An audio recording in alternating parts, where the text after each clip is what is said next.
There is a specific version of Star Wars that lives in the films, and it is a perfectly good version, a genuinely great one by any reasonable measure, and it does exactly what it sets out to do, which is tell a story about good and evil and family, and the consequences of a few people making a few very significant choices in a galaxy that feels enormous but also somehow intimate.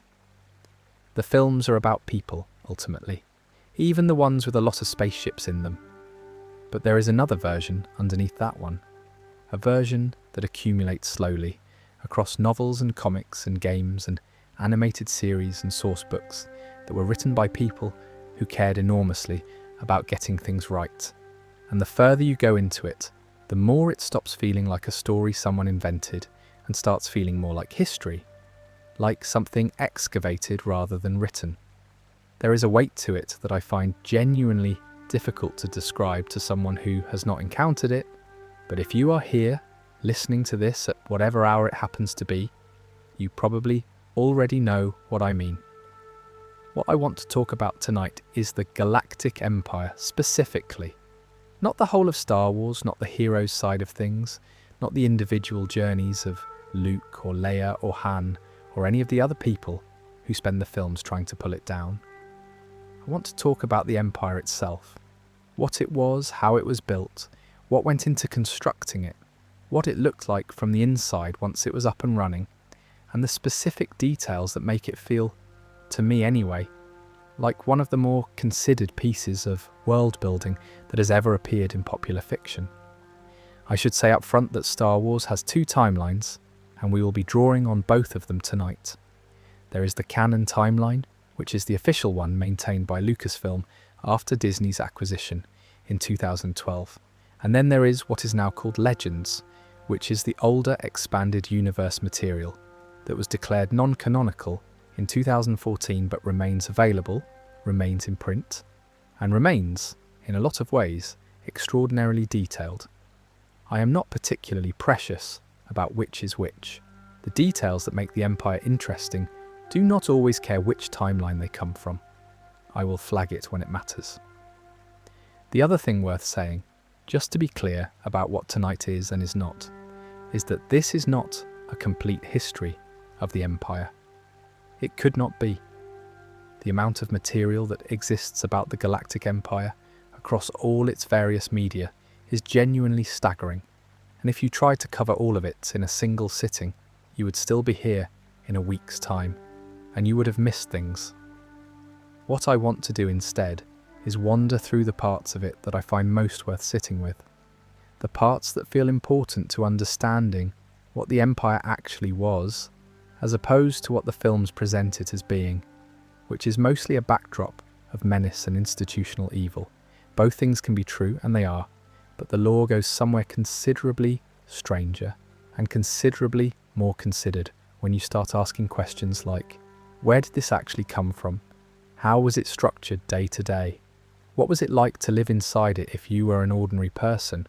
Why did it collapse the way it did? And what exactly did it think it was doing after it collapsed? Those are the questions I find interesting, and the answers, as they exist in the accumulated lore of the past several decades, are worth the time. So that is what we are going to do tonight. Take the time. There is a quality to the best Imperial lore that I find genuinely difficult to describe precisely, which is that it takes something that functions perfectly well as a simple symbol of evil in the films and reveals the full, complicated, deeply considered machinery underneath it. Not to excuse the evil, not to make it more palatable, but to make it comprehensible. And comprehensible evil is, in a strange way, more disturbing than the other kind, because it does not require anything exotic or alien to explain it. It requires only patience and method and a willingness to treat other people as instruments.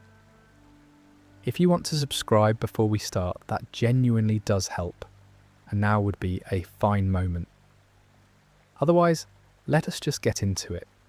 Let me start somewhere that might seem a bit further back than you were expecting, which is roughly 1,000 years before anything in the films actually happens.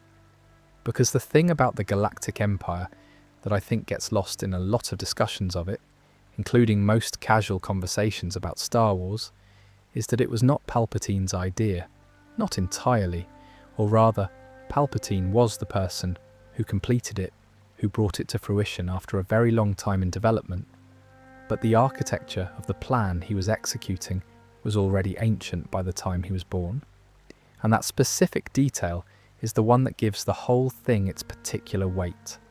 The Sith, as an order, had existed in various forms for thousands of years, and they had spent most of that time in various states of conflict with the Jedi and the Republic, and they had, broadly speaking, been losing. Not because individual Sith were not powerful. They were, often extraordinarily so, but because they were constitutionally unable to work together for any extended period. There is something almost inevitable about that in retrospect. An organisation built around individual power, around dominance of the strongest, around the expectation that apprentices will eventually surpass and replace their masters, that organisation is going to spend a very significant portion of its energy fighting itself, which is precisely what happened, repeatedly, across centuries. It came to a head at a conflict called the Battle of Ruusan, around 1,000 years before the events of the Phantom Menace. The details vary somewhat depending on whether you are in the canon or legends version of events, but the essential outcome is consistent. The Sith were nearly wiped out. The Republic and the Jedi brought their power to bear, and broke the Sith Order, and what had been a vast and ancient tradition of dark side practitioners was reduced in the immediate aftermath to almost nothing. And one survivor walked away from that, and he had an idea. His name was Darth Bane, and his idea was, when you look at it clearly, quite simple. The Sith kept destroying themselves because they shared power, and sharing power diluted it, and a diluted Sith Order was one that fought itself as readily as it fought its enemies. So what if they stopped sharing power? What if, instead of dozens or hundreds of Sith Lords, there were only ever two? A master who holds the power, an apprentice who craves it. This is the rule of two, and it is, I think, one of the most genuinely interesting structural details in all of Star Wars lore, not because it is a particularly warm concept, but because of the logic embedded in it, and what that logic implies about the people who operate within it. The tension between master and apprentice is not incidental, it is designed in. The apprentice is supposed to want to surpass the master. The apprentice is trained precisely so that one day the apprentice will be strong enough to do so. That is the mechanism. The master teaches until the student can kill the teacher. Then the student becomes the master and takes a new student of their own. It selects, methodically and over generations, for strength. It also requires extraordinary patience, because if there are only ever two Sith at any given time, and the long-term goal is the destruction of the Jedi Order and the overthrow of the Republic and the installation of a new Sith-run galactic government, then the project is going to take a very long time. There is no rushing it. Two people cannot conquer a galaxy head-on. They can only erode it, slowly, from the inside. Bane understood this, and what he did next is the part I always find myself pausing at when I come back to this material. He did not just declare the rule of two and begin waiting for someone else to carry it out. He organised the eradication of every other surviving Sith. Darth Bane organised the eradication of all other surviving Sith. Darth Bane orchestrated the deaths of every remnant, pretender, and darksider with a claim to the Sith tradition. He cleared the field completely, and then he started again with himself and one apprentice. There is a coldness to that which I think is worth sitting with. It is not rage, it is not ambition in the conventional sense. It is much more like a project manager who has surveyed a failing organisation and decided the only way to fix it is to dissolve it entirely and rebuild from a blank slate. Bane was not emotional about the other Sith. He had simply concluded that they were a liability, and he removed the liability and he moved on. The thing I keep returning to is what this means for every event in the films. Every battle of the Clone Wars, every vote in the Senate, the fall of Anakin Skywalker, the construction of the Death Star, the destruction of Alderaan, all of it is the conclusion of a plan that was already more than 9 centuries old before Palpatine was born. He did not invent this, he inherited it. He was the beneficiary of 1,000 years of incredibly patient, incredibly disciplined groundwork laid by people who knew they would never live to see the result. The plan outlasted every individual who carried it forward. That is genuinely unusual in fiction or otherwise. There is something almost geological about that scale of planning. It is not like a long con, which implies a beginning and an end, and people who remember the start. It is more like erosion, slow and steady and invisible, until suddenly the cliff face falls. And the Jedi, for their part, largely had no idea. After Ruusan, the Sith were considered effectively extinct.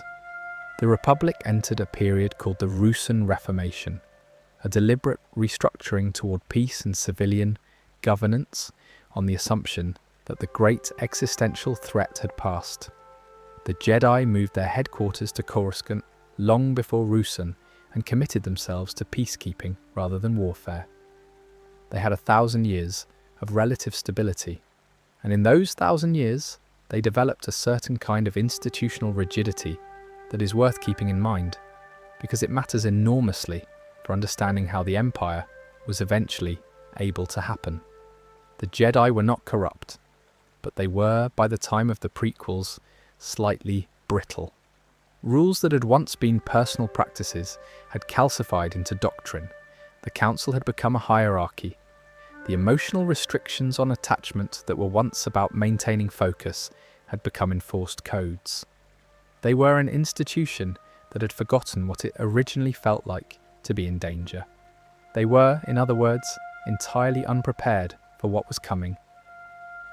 One last thing about Darth Bane before we move on, because it is a detail I find irresistible. In the Legends novels that follow him, Bane is depicted as a genuinely methodical thinker, not a raving dark side fanatic, a strategist. He looked at a failing tradition and diagnosed the structural problem with it clearly, which is a more uncomfortable kind of intelligence than the purely destructive kind. He was right about what was wrong with the Sith. He just applied that diagnosis to a project whose goal was the subjugation of an entire civilization, which does rather limit the extent to which you can admire him. Something worth spending a moment on is what the Rule of Two meant in practice for the Sith who actually had to live inside it across that millennium. Because here is the psychological reality of the thing. Every Sith apprentice was trained from the beginning of their apprenticeship to eventually kill their master. Not symbolically, not as a distant aspiration, but as the literal endpoint of the relationship. The master knows this. The apprentice knows it. Both know the other knows it. And they still have to work together, sometimes for years, on projects that require cooperation and trust and the willingness to depend on someone who is, in a formal structural sense, trying to become capable of ending you. That creates a very specific kind of relationship. Not warmth, obviously, but also not simple hostility, because simple hostility would collapse the whole arrangement immediately. Something more like a sustained, finely calibrated tension. The master has an incentive to train the apprentice well, because an inadequate apprentice is a liability rather than an asset. The master also has an incentive not to train the apprentice too well, too quickly, because the moment the apprentice surpasses the master is the moment the master's usefulness ends. And the apprentice has an incentive to learn everything available while carefully managing the rate at which they appear to be becoming dangerous. It is, when you think about it, quite a psychologically demanding structure to operate within for any length of time. And yet it worked, in the sense that it produced Palpatine, who was the product of this lineage of incredibly precise and incredibly patient masters and apprentices stretching back to Bane himself. The other thing the Rule of Two allowed was for the Sith to operate in total secrecy. Two people cannot conquer a galaxy by making themselves known as threats to it. They have to be undetectable.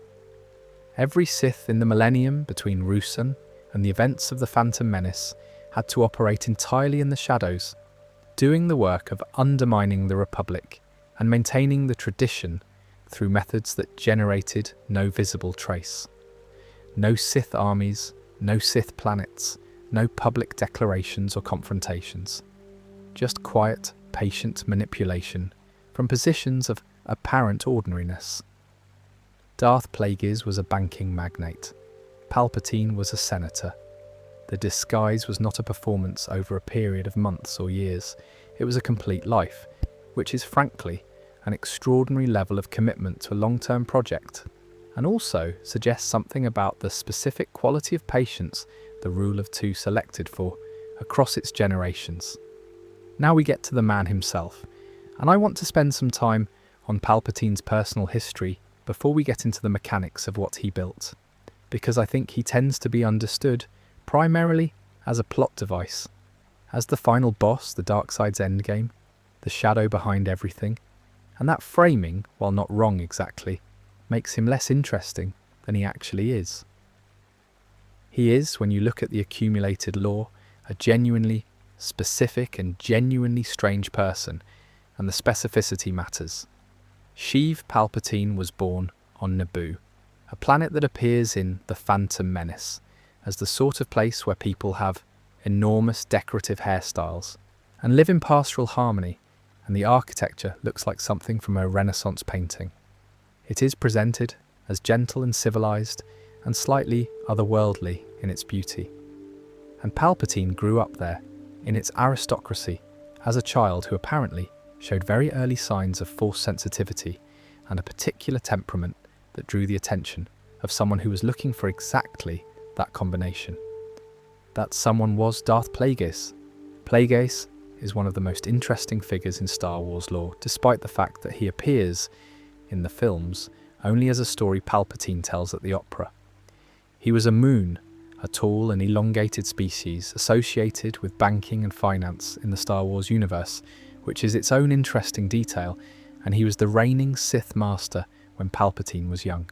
He had spent his career pursuing a specific obsession: the manipulation of midi-chlorians, the microscopic organisms that exist in all living things and mediate their connection to the Force, to the point where he believed he could use them to create life, sustain life, and potentially prevent death entirely. He was, essentially, trying to solve mortality through the dark side. Whether he succeeded is one of those questions that the lore leaves helpfully ambiguous. What is not ambiguous is that Plagueis trained Palpatine, eventually and in secret, in the ways of the Sith, and Palpatine learned everything his master had to teach him. And then, at some point after that, Palpatine killed Plagueis in his sleep. That last detail is the one I always find myself thinking about.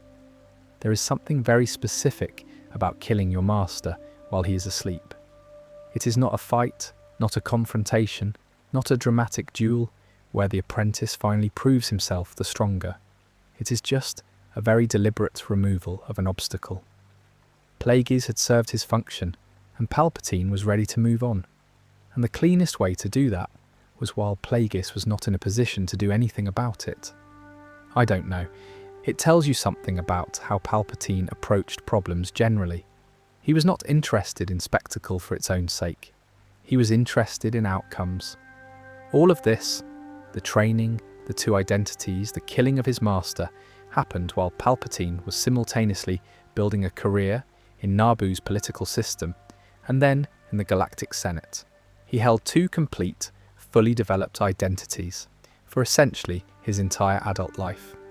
As Senator Palpatine, and later Supreme Chancellor Palpatine, he was a statesman of apparent wisdom and genuine charm, someone who seemed to genuinely care about the Republic's well-being and had the political skills to back that concern with action.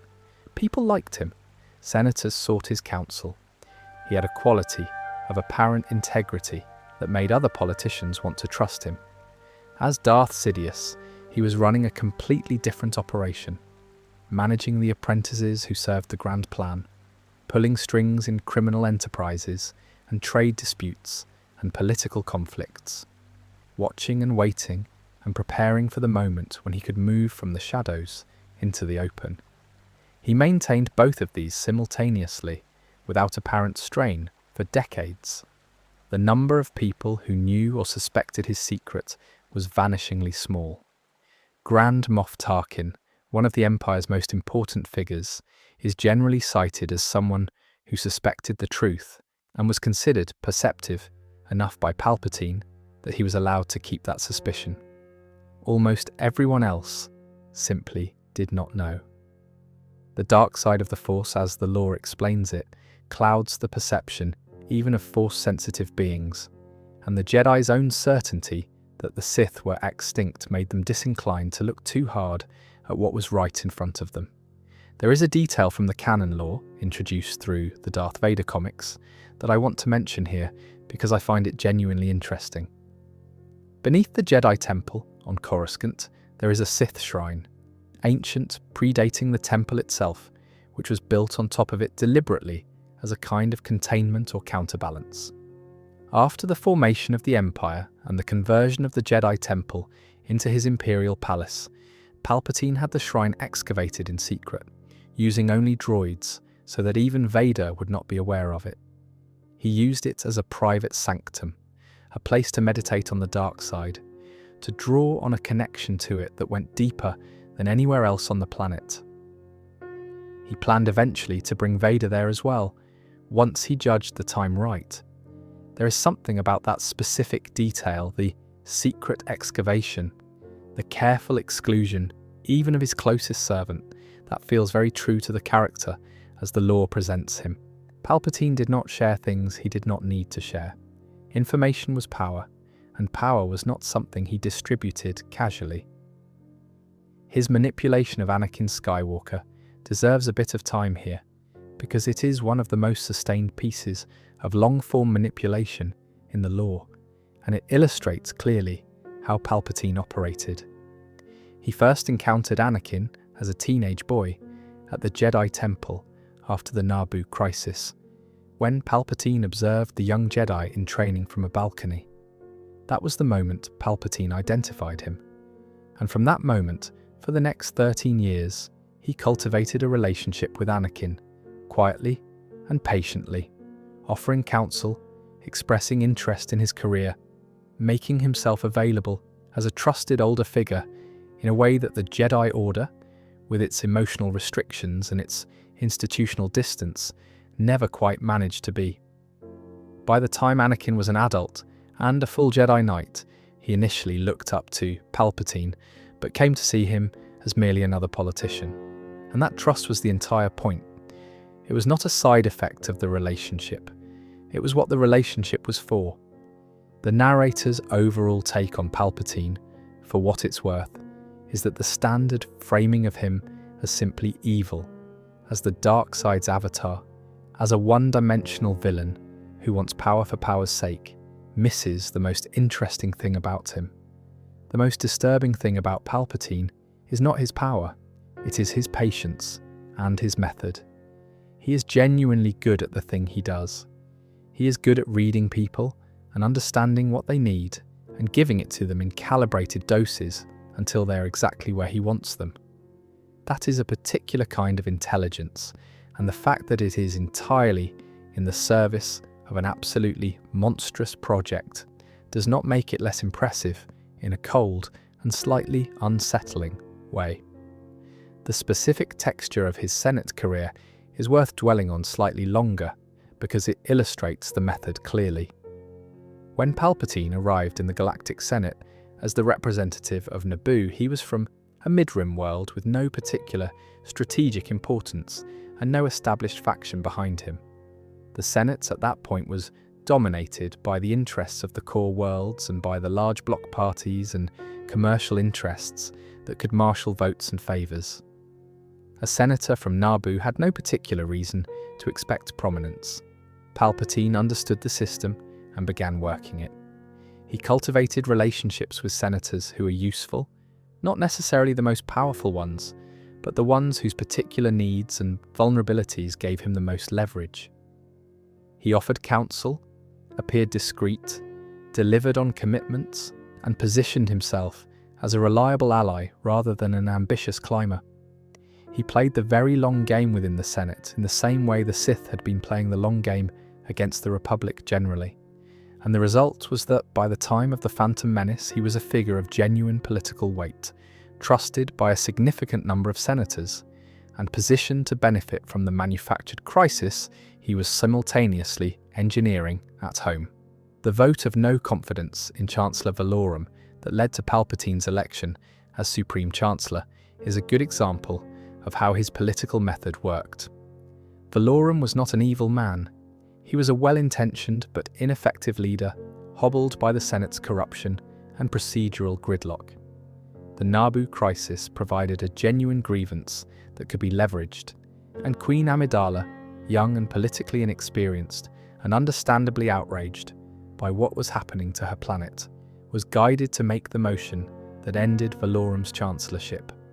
Palpatine had, of course, suggested the idea to her. He had not ordered it. He had simply made it available as an option and allowed her to choose it freely. There is something particularly worth noting about how many of Palpatine's most significant moves were made by other people's hands. He arranged circumstances, he planted ideas, he managed the available options, and then he let other people make the choices that advanced his plan. This is not incidental to his method. It is the point of it. A manipulation that leaves no fingerprints is a manipulation that cannot be attributed, and a manipulation that cannot be attributed is one that cannot be resisted because it has not been identified as manipulation. Here is the thing about the Clone Wars that I think is worth saying plainly, even though most Star Wars fans are well aware of it at this point. The entire conflict, 3 years of galactic warfare, millions of casualties, the largest military mobilization the galaxy had seen in generations, was staged. Both sides reported directly or indirectly to the same person. Palpatine was the Supreme Chancellor of the Republic, leading its war effort with apparent anguish and determination, and a very impressive series of emergency powers that the Senate granted him. And simultaneously, Palpatine was Darth Sidious, the master of Count Dooku, who was the public face of the separatist Confederacy of Independent Systems. The war had a Republic side and a separatist side, and the architect of both was sitting in the Chancellor's chair on Coruscant, watching the galaxy tear itself apart according to his design. The separatist movement had legitimate grievances. That is a detail the law takes seriously in its better moments, and it is worth taking seriously here too. The Outer Rim systems that made up the bulk of the Separatist Confederation had, in many cases, genuine complaints about the Republic's taxation and neglect, and the disproportionate influence of core world systems in Senate politics. The movement was not manufactured from nothing. It was, however, steered. Count Dooku, an aristocratic former Jedi turned Sith apprentice who genuinely believed, on some level, that the Republic was corrupt and needed replacing, was the perfect public face for a movement whose actual director was the Republic's own leader. The clone army is the specific detail that I find most impressive in terms of sheer audacity. About 10 years before the Clone Wars began, a Jedi Master named Sifo Dyas, acting on what he believed were his own visions of coming conflict, commissioned a clone army from the cloners of Kamino, using a bounty hunter named Jango Fett as the genetic template. Sifo Dyas died shortly afterward when Count Dooku hired the Pike Syndicate to shoot down his ship on Obadiah Moon, and the knowledge of the army's existence was suppressed.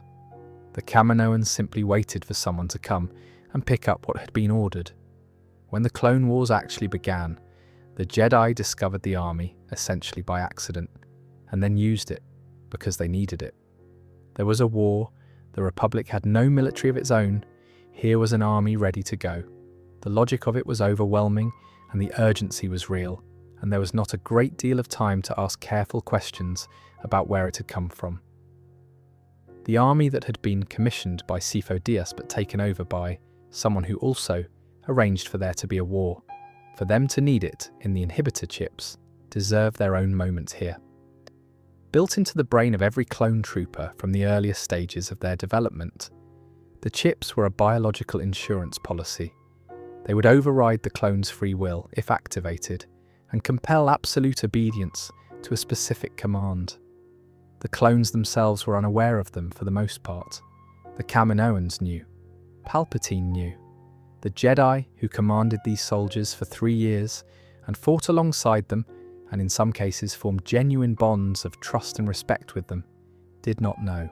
There is a detail in the Clone Wars animated series where a clone named Tup has a malfunction with his chip, and it triggers prematurely, and he kills a Jedi during a battle.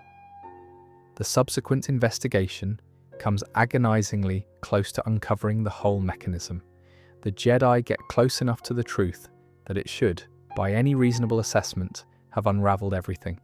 It does not, partly because of plot reasons, and partly because the dark side's obfuscating influence was doing its work, and partly because the institution that most needed to find the truth was the one most invested in not finding uncomfortable things about its own leadership. The Jedi being placed in command of the clone army was itself part of the design. Not just tactically useful, though it was that, but symbolically and politically devastating for the Jedi as an institution. They became generals, peacekeepers by training and tradition. They spent 3 years making military decisions, directing campaigns, overseeing the deaths of soldiers who followed their orders. The Republic's population, which had spent 1,000 years seeing the Jedi as wise and slightly distant protectors, began to see them as participants in a war that was grinding everyone down. Their moral authority eroded in direct proportion to their military involvement, and by the time the war ended, public opinion about the Jedi was complicated in ways that it had not been before the war began. By the time Palpatine declared himself Emperor, most of the work had already been done. The Republic had already, in practice, become something much closer to the Empire through the progressive accumulation of emergency powers and the centralization of military command. The dissolution of the Republic into the Empire was almost a formality. The machinery had been in place for years. He just flipped the sign above the door. Something I think about when I come back to this section of the lore is the specific quality of the deception. It is not simply that Palpatine lied, though he lied constantly and with great skill. It is that he constructed situations in which the truth was actively unhelpful to the people who most needed it. The Jedi did investigate the clone army's origins during the Clone Wars, coming within arm's reach of the truth, though their investigation was ultimately thwarted by Count Dooku. The Republic needed strong leadership in a crisis, so the Senate kept voting Palpatine more power. The Separatists needed a legitimate figurehead, and Dooku was one. At every stage, the people being manipulated were doing what seemed most rational, given what they knew, and what they knew had been carefully curated to lead them somewhere specific. There is something instructive about that, in a way that extends well beyond Star Wars. The most effective manipulation does not feel like manipulation. It feels like your own considered judgment. One detail about the Clone Wars period that I find particularly interesting from a structural standpoint is the way the Jedi's position was gradually and systematically compromised over the course of the 3 years. They were enlisted as its most prominent military figures, and as the war continued, they became indistinguishable from any other set of generals in any other army. The mystique around them, the specific quality of being a spiritual and diplomatic institution that existed above political conflict, was unavoidably degraded by their involvement in command decisions about troop movements and supply lines and the targeting of civilian infrastructure. There are moments in the Clone Wars animated series where individual Jedi are shown making decisions that are militarily correct, but that sit very uncomfortably with what we understand the Jedi to be philosophically. Casualties accepted as necessary, Tactical compromises made because the alternative was worse. The small erosions of principle that add up, over time, to something quite different from where you started. This was not all of the Jedi, and the series is careful to show that some of them resisted this drift more successfully than others. But as an institutional matter, the Jedi Order that existed at the end of the Clone Wars was genuinely different from the one that had entered it. Palpatine watched this happen with evident satisfaction, insofar as anything about Palpatine can be read as satisfaction. He had arranged a war that would put the Jedi in an impossible position, refuse to fight and abandon the Republic they had sworn to protect, or fight and become something that the Republic's population would eventually resent and distrust. Either option served him. They chose to fight, as he expected, and by the time Order 66 came, the process of public disillusionment was well enough advanced that his declaration of them as traitors landed on ground he had spent 3 years preparing. The specific genius of the thing, the part that I keep returning to, is that the Jedi were not wrong to fight. The war was real, even if it was manufactured. The casualties were real. The threat to the Republic was real, even though the threat came from the person who was supposed to be protecting it. The Jedi responded to what they could see, and what they could see was genuinely threatening. You cannot fault them for responding to real events.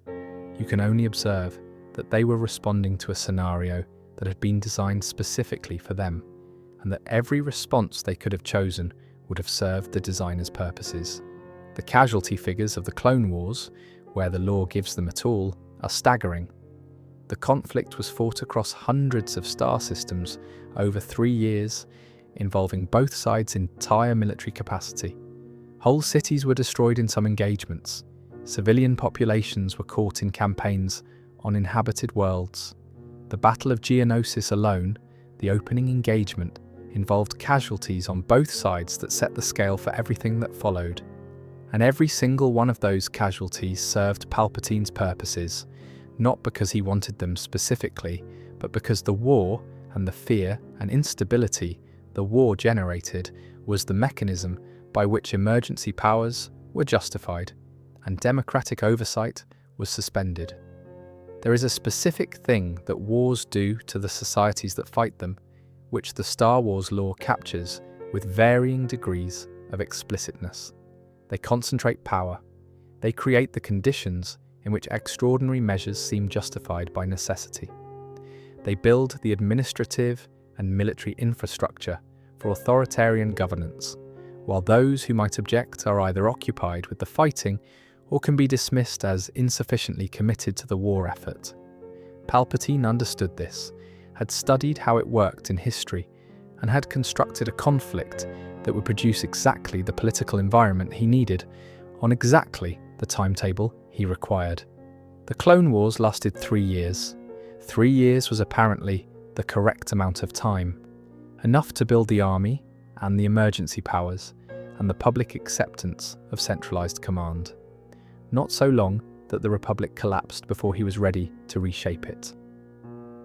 Order 66 was one of 150 contingency orders written into Clone Trooper protocol. The others, as far as the law reveals, were mostly mundane command and control procedures. Things like what to do if the Supreme Chancellor were incapacitated, or how to handle Jedi acting against the Republic, or procedures for controlling civilian populations in combat zones. Order 65 was an order to arrest or execute the Supreme Chancellor if the Senate or Security Council declared him unfit for office.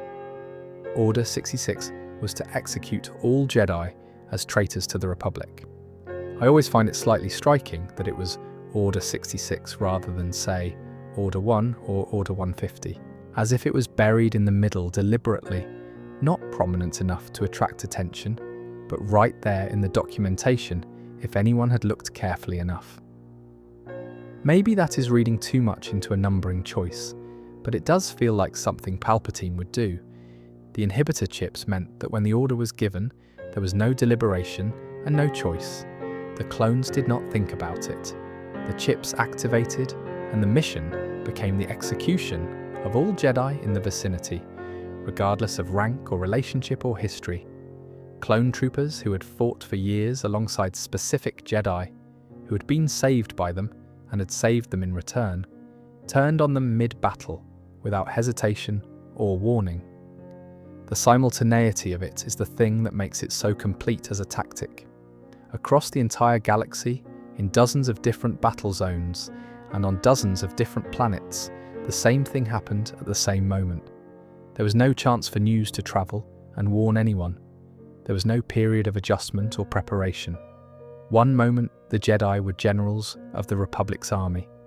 The next moment, they were being shot by the soldiers they commanded. The specific details of who died where are documented in extraordinary granular detail across the Clone Wars series and various other canonical sources. Ki-Adi Mundi on Maigito, Plo Koon above Cato Nemoidia, Isla Secura on Felucia, Depa Billaba defending her Padawan, who ran. Each one a separate small tragedy, happening simultaneously with all the others, adding up to the effective end of an institution that had existed for thousands of years. On Coruscant, Anakin Skywalker, now Darth Vader, led the 501st Legion into the Jedi Temple. The 501st were among the Republic's most elite soldiers and Anakin's personal unit during the war. They had followed him through some of the war's worst campaigns. Now they followed him into the place the Jedi called home.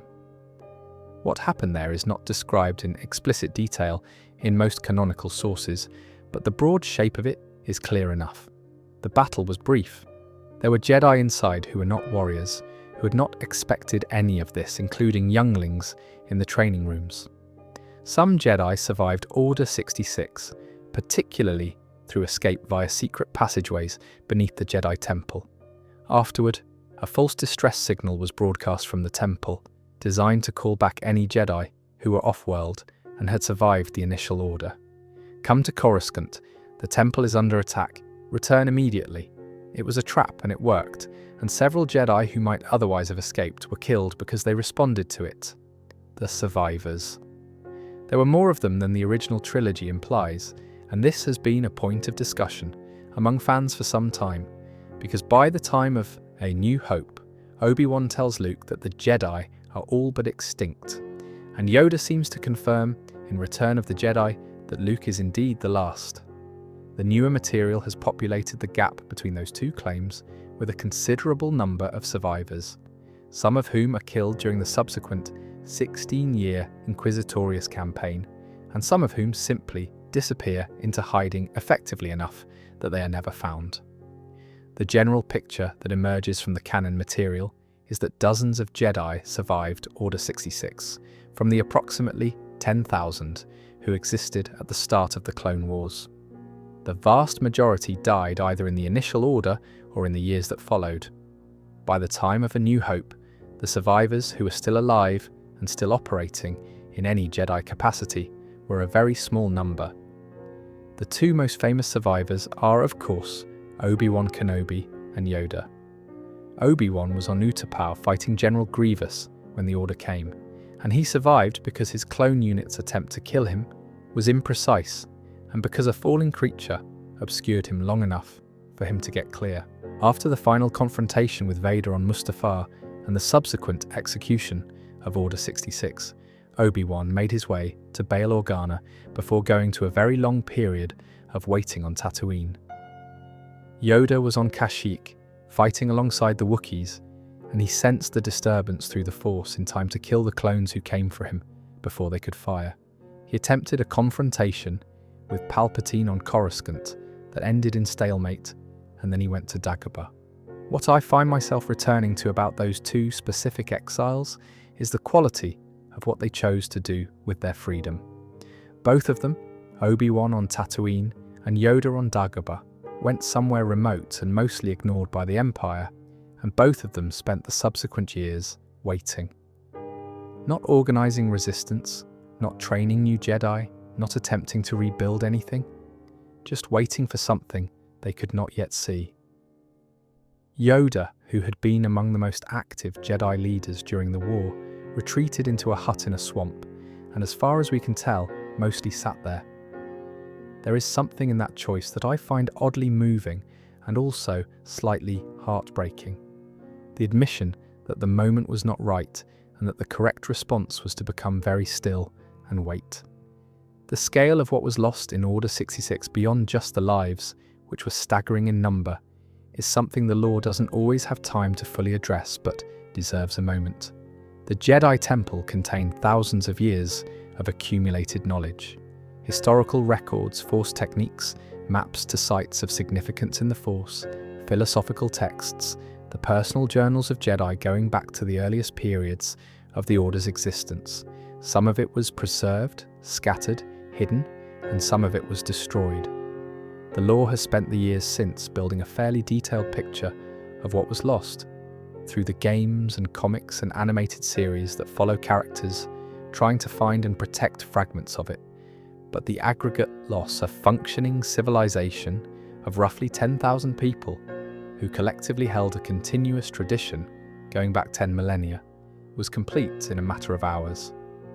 The clone troopers who carried out Order 66 are worth spending a moment with, because the lore has, over time, given them considerably more texture than the original trilogy's brief depictions ever had room for.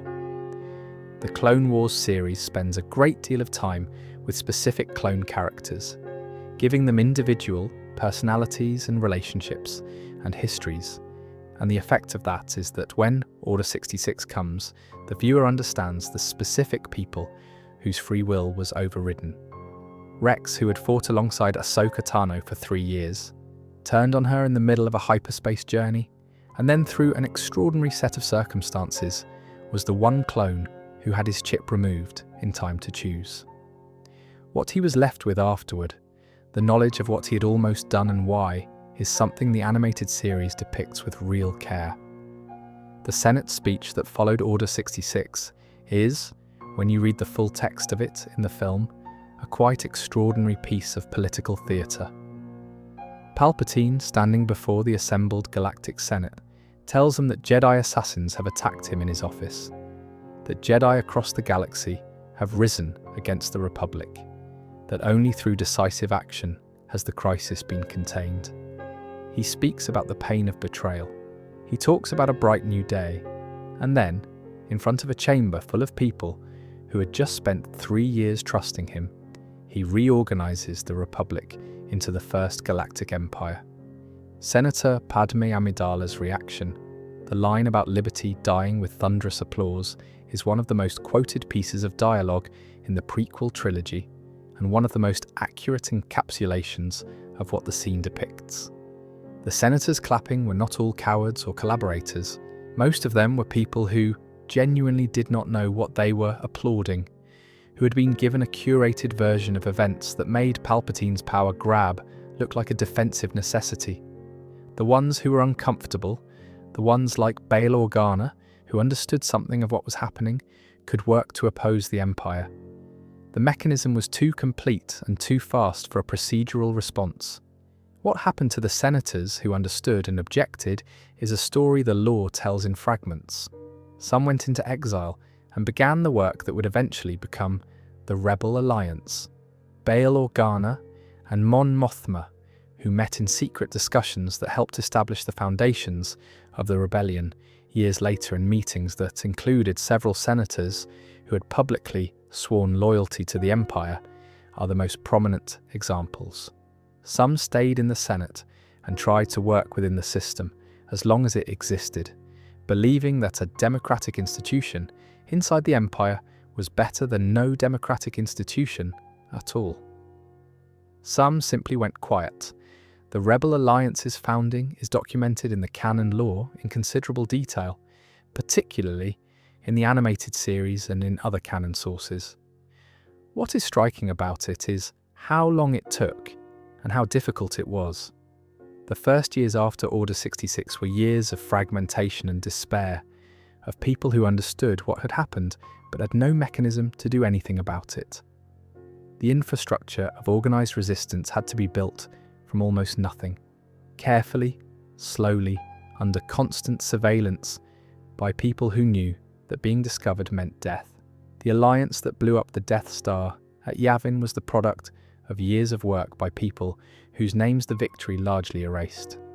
The Jedi who survived, the ones who did not die immediately and did not die in the subsequent years of the Inquisitorious campaign, developed their own strategies for disappearing. Hiding in plain sight, as Kanan Jarrus did, by abandoning his Jedi identity entirely and working as a smuggler for years. Withdrawing to genuinely remote locations, as Yoda did, cloaking themselves in the dark side, as the Legends character Joruus T'Baoth and the canon character Taron Malicos both did, though with rather different results. Some simply stopped using the Force, which is apparently possible for a trained Force user, as an act of sustained will, though what that process feels like from the inside is one of those things the lore only gestures at. The underground network called the Path, depicted in the Obi-Wan Kenobi series, was apparently a real thing. A network of people who believed in the Jedi's mission, or at least in the wrongness of what was being done to them, and who smuggled Force-sensitive individuals out of Imperial reach. This detail has attracted some criticism from fans who feel it makes the post-Order 66 period seem less total in its destruction than the original trilogy implied. That is a fair observation, but it also has a historical resonance, the idea that even in the worst circumstances, there are always people who build the small underground infrastructure of resistance, that I find genuine rather than sentimental. Here is the part that tends to be less cinematic and more genuinely interesting, which is the actual nuts and bolts of how the Empire functioned as a government. Because it was a government, a real one, with all the administrative machinery and bureaucratic complexity and competing internal interests that actual governments have, an understanding that gives the whole thing a texture that the films, understandably, don't spend a lot of time on. The Republic it replaced had a Senate with representation from thousands of worlds, a Supreme Chancellor who served a limited term, a Jedi Order that acted as peacekeepers and advisors, and a judiciary. It was, in theory, democratic. In practice, by the time of the prequels, it was a genuinely corrupt and sclerotic institution in which the interests of wealthy core worlds dominated, and the Outer Rim was largely neglected.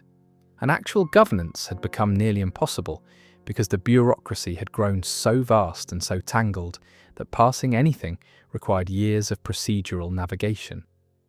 This is, by the way, one of the things the prequels get quietly right, the sense that the Republic is failing not because it is evil but because it has simply stopped working.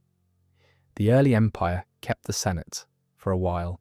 This is the detail that tends to surprise people who are not familiar with the lore, because the image of the Empire is one of absolute authority and naked power, and the continued existence of a democratically elected legislative body seems incongruous with that. But Palpatine kept it for precisely the reason any shrewd authoritarian keeps democratic institutions in the early stages of a takeover. It was useful. The Senate provided legitimacy, provided a mechanism for projecting the image of continuity rather than rupture, and provided a slow-moving body full of people who were constitutionally inclined to negotiate and debate rather than resist. They thought they were still participating in governance, and that thought kept them occupied. The real shift happened in the regions. One of Palpatine's first significant structural changes was the formalization of Moffs, regional governors who oversaw sections of the galaxy called sectors and who reported directly to the Emperor. The Moff system essentially bypassed the Senate entirely for practical governance. If you were a Moff, you had military authority over your sector. You could deploy forces, direct campaigns, impose order as you saw fit. The senators representing your sector could complain, but a Moff, unlike a senator, did not need to win arguments. They needed to win loyalty. Above the Moffs were the Grand Moffs, responsible for over-sectors, which sounds like increasingly elaborate bureaucratic vocabulary until you understand what it actually meant. One person, accountable directly to the Emperor, with complete military and civilian authority over an entire troubled region of the galaxy. No negotiating, no Senate votes, no procedural appeals. The system was Tarkin's design, largely, and we will get to him in the next section. It was elegant in its way, a hierarchy that made the chain of command clear and short, and concentrated accountability in ways that made the Empire far easier to direct from the top than the Old Republic had ever been. The ISB, the Imperial Security Bureau, is the part of the Imperial machinery I keep coming back to, and if you have seen Andor, you probably understand why. It was the Empire's internal intelligence and secret police operation, separate from military intelligence and the various other information-gathering arms of the apparatus. Its mandate was state security, which in practice meant monitoring officers, citizens, and institutions for disloyalty, tracking rebel activity before it became organized resistance, and maintaining the surveillance infrastructure that told the Empire when dissent was forming before it could coalesce. Andor depicts all of this with a clarity that is genuinely unusual for a Star Wars production. The specific culture of the ISB, the careerism and the bureaucratic anxiety, and the way institutional inertia creates systems of cruelty that do not require individual malice in every participant. An ISB officer was not necessarily a monster. They were a professional operating within a professional framework that happened to be monstrous. The dissolution of the Imperial Senate, the thing that Tarkin announces in A New Hope, and that Leia describes as him tightening his grip until a million systems slipped through his fingers, happened not at the Empire's founding, but considerably later. The Senate lasted for roughly 18 years into the Imperial era. It was dissolved only once the Death Star was operational, and Palpatine felt that the fear the weapon generated would be sufficient to maintain order without a legislative fig leaf. The timing is, I think, revealing. The Senate was not abolished because it was inconvenient. It was kept as long as it was useful and discarded when it was no longer needed. That is Palpatine's approach to institutions generally. The human high culture policy is something the canon law addresses, and I want to name it clearly. The Empire had a de facto species hierarchy. Non-humans were actively discouraged from the upper ranks of the military and the civilian government. Certain species were subjected to forced labor programs, most notably the Wookiees. Anti-alien legislation was passed in the early Imperial period, giving legal cover to discrimination that had previously been informal. The reasoning, insofar as it was articulated, was that the Empire represented humanity's ascendancy, a new order built on the assumption of human superiority. In practice, this meant a galaxy of wildly diverse species, finding that the new government did not recognize their full personhood. Grand Admiral Thrawn, whom we will get to later, is the most famous exception to this, and the reasons for his exception being granted tell you quite a lot about the exception. One more structural detail before we move on, because I find it quietly interesting: the HoloNet. In the Republic, the HoloNet was a galaxy-wide communications network that allowed something close to real-time communication across enormous distances, which in a galaxy the size of Star Wars Galaxy is no small achievement. Under the Empire, access to the HoloNet was restricted. Civilian access was curtailed. The Tarkin Doctrine had a specific communications component. Each sector flagship received its own transceiver in direct contact with Over-Sector Command, which was in direct contact with Imperial High Command. This was presented as improving Imperial response times and coordination. It also, not incidentally, meant that information could not travel freely across the galaxy without going through Imperial channels. An insurrection on one planet could be kept from becoming news on neighbouring ones. The Empire's left hand could choose not to let the right hand know what it was doing. The process by which the clone army was gradually phased out and replaced with human recruits is one of the structural details that tends to get less attention than it deserves. The original stormtroopers, the ones who had carried out Order 66 and who constituted the majority of the Imperial Army in its earliest years, were clones of Jango Fett. They were not free people. They had been born in a facility on a rain-soaked ocean planet, specifically to fight and die in someone else's war. Most of them served with something like genuine commitment because their entire existence had been oriented towards service, but the underlying ethics of their situation are not something the Empire ever examined carefully. By roughly a decade into the Imperial era, the clone program had been wound down, and the Stormtrooper Corps was being filled by voluntary and sometimes conscripted human recruits. This change had various practical consequences. Clones were genetically identical and trained from birth to specific standards. Recruits were diverse in background and capability and brought with them everything their upbringings had instilled in them, including, occasionally, things like doubt and conscience. The Empire invested heavily in the academy system partly to address this, to give recruits an institutional identity strong enough to override whatever they had arrived with. There is a detail in legends and hinted at in canon through the Mandalorian's background that the Empire also used what were called TK troops, soldiers conscripted from conquered worlds who had not volunteered, the coercive version of what the academy system did voluntarily. The lore does not spend a great deal of time on what conscripted service in the Imperial Army actually felt like from the inside, which is perhaps the right call narratively, but does leave a certain texture of the Empire's day-to-day machinery unexplored.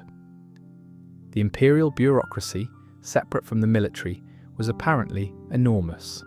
There are background details in various sources about the administrative apparatus required to actually govern 1 million inhabited worlds, tax collection, infrastructure maintenance, legal systems, census and population management, resource allocation, communications routing.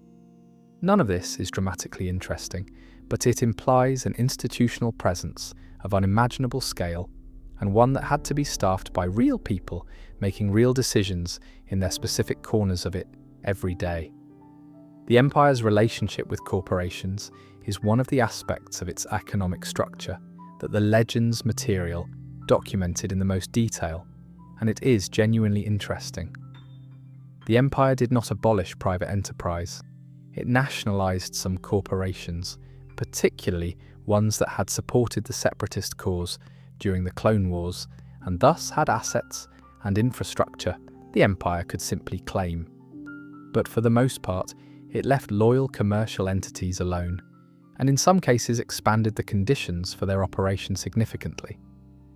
Quat Drive Yards, the primary manufacturer of Imperial Star Destroyers, was a private corporation that became extraordinarily wealthy from Imperial contracts. Sienna Fleet Systems, which produced TIE fighters similarly. The corporate sector, an already semi-autonomous commercial zone that predated the Empire, was actually expanded under Imperial governance to include around 30,000 star systems, an enormous increase in its size and the size of the area operating under somewhat different rules than the rest of the Imperial territory. The logic was straightforward.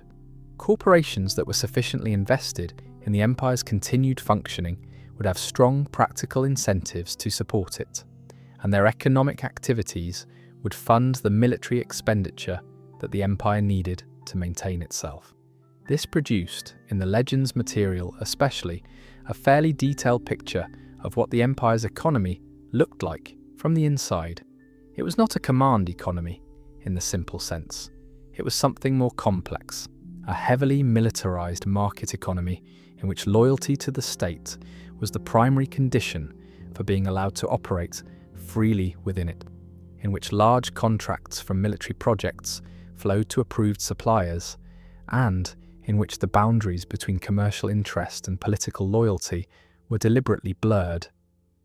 The corporations that thrived under the Empire thrived partly because they were good at what they did, and partly because they understood that good Imperial contacts were the difference between a full order book and a nationalization.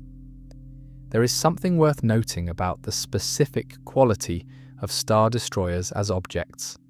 since they appear so constantly in the films and the lore as the primary visual symbol of imperial military power. They were extraordinarily expensive. A single Imperial-class Star Destroyer required resources and production capacity that represented a significant investment even by Imperial standards, and the fleet contained thousands of them. The economic commitment required to maintain that fleet was a substantial portion of the Empire's entire revenue. The Death Star was even more expensive.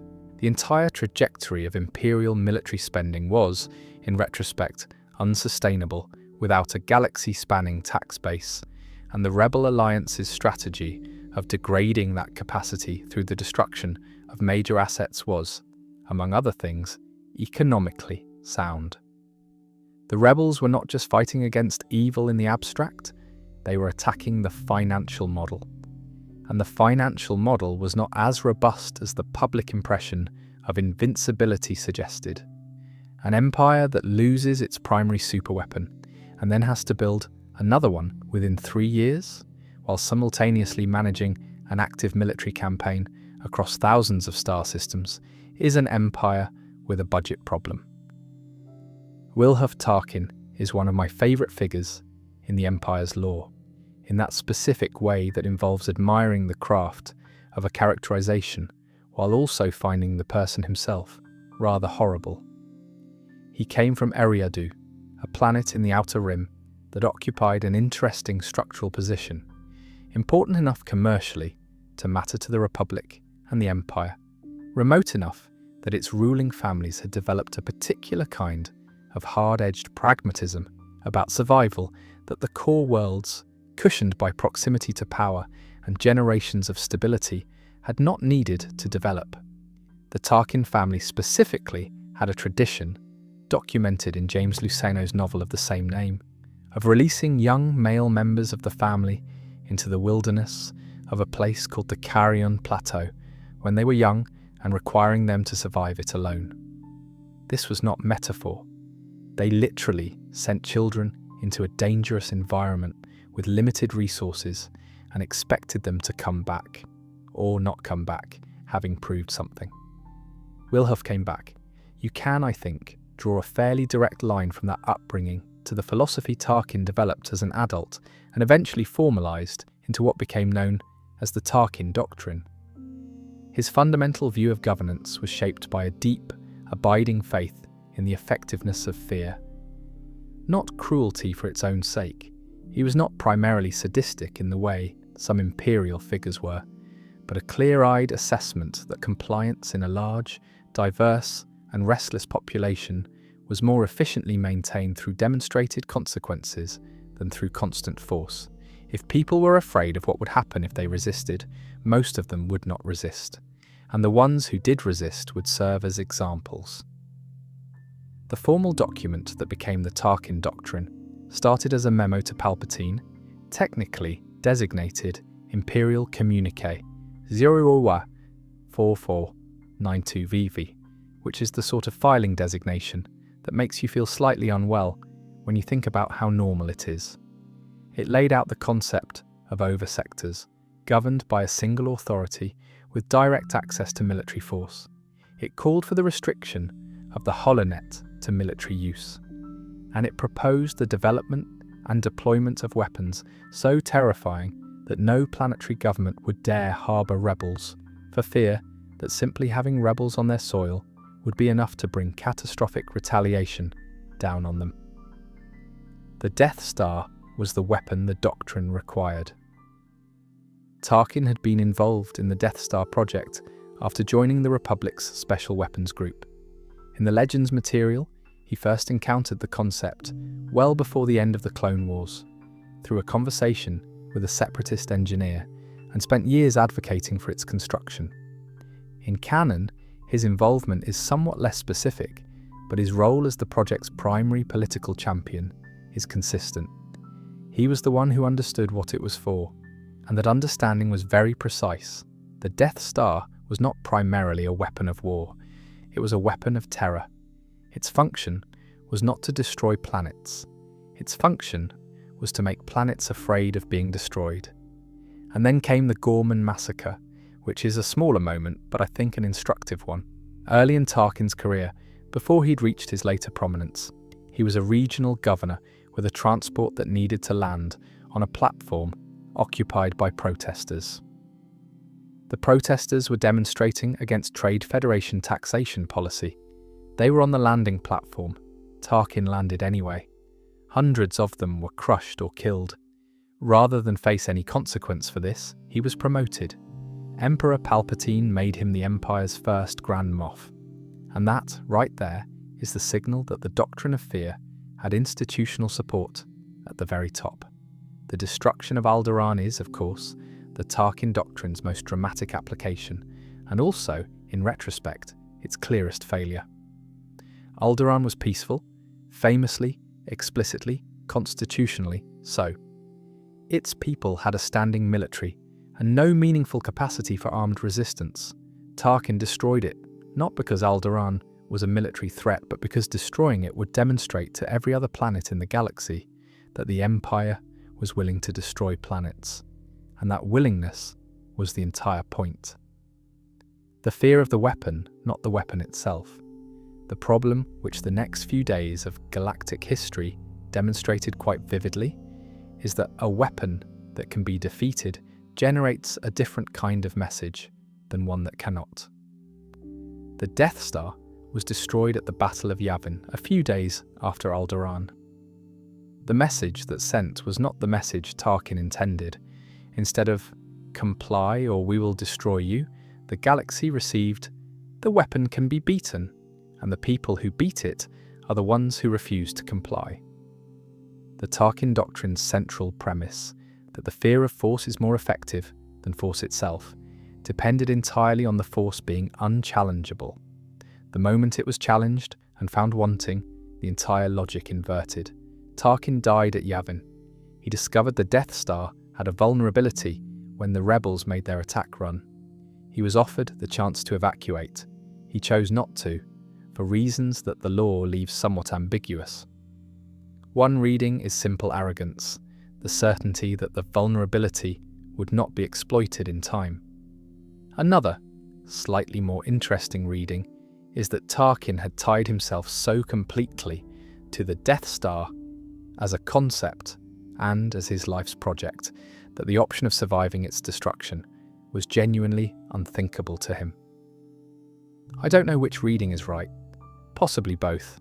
He was a complex man operating within an institution that rewarded the specific qualities that made him dangerous.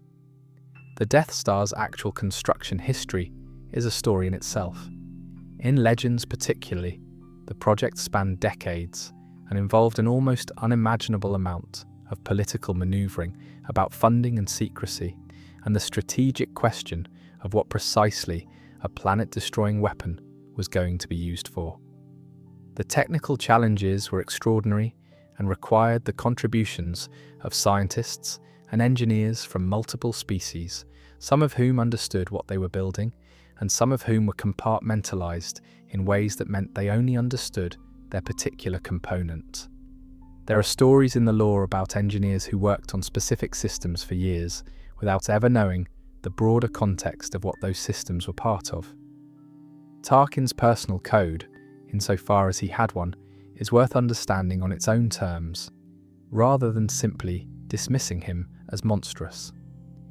His view of governance was genuinely consequentialist in a fairly rigorous sense. What matters is the outcome, and the outcome he was working toward was a stable and enduring galactic order. The means required to produce that outcome were, to his mind, simply means. Crushing protesters was a means. Destroying Alderaan was a means. The suffering involved was not incidental cruelty, but deliberate instruments, that is, in a certain analytical register, coherent. It is also the logic that has underwritten the worst things that governments have ever done, which is not a coincidence. What the Legends novel Tarkin does particularly well, I think, is show you how this worldview develops from a specific kind of upbringing and a specific set of experiences, rather than from pure villainy. Tarkin saw chaos and inefficiency and the human cost of weak governance. and he developed a philosophy in response to it that was sincere. He was not performing his beliefs, he held them, and Palpatine, who was an excellent reader of people, understood that Tarkin's sincere beliefs made him more useful than an opportunist would be. A Moff who has a philosophy is a Moff who will apply it consistently and predictably. The legacy of the Tarkin doctrine in the post-Endor period is an interesting thread in the Legends material.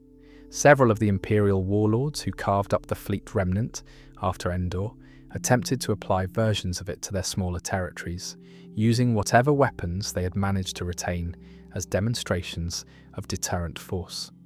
The results were mixed at best. The doctrine had worked to the extent it worked because it was backed by resources and institutional authority that made the threat credible. A local warlord with 2 Star Destroyers and a territorial claim to a dozen systems does not generate the same quality of deterrence that the Empire at its height could generate. The framework required the Empire to function. Without it, it was just a theory about fear.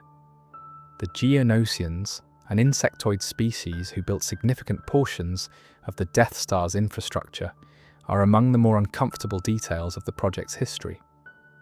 They provided the original designs, at least in the canon version of events, but Galen Erso and director Orson Krennic were instrumental in the station's early physical construction.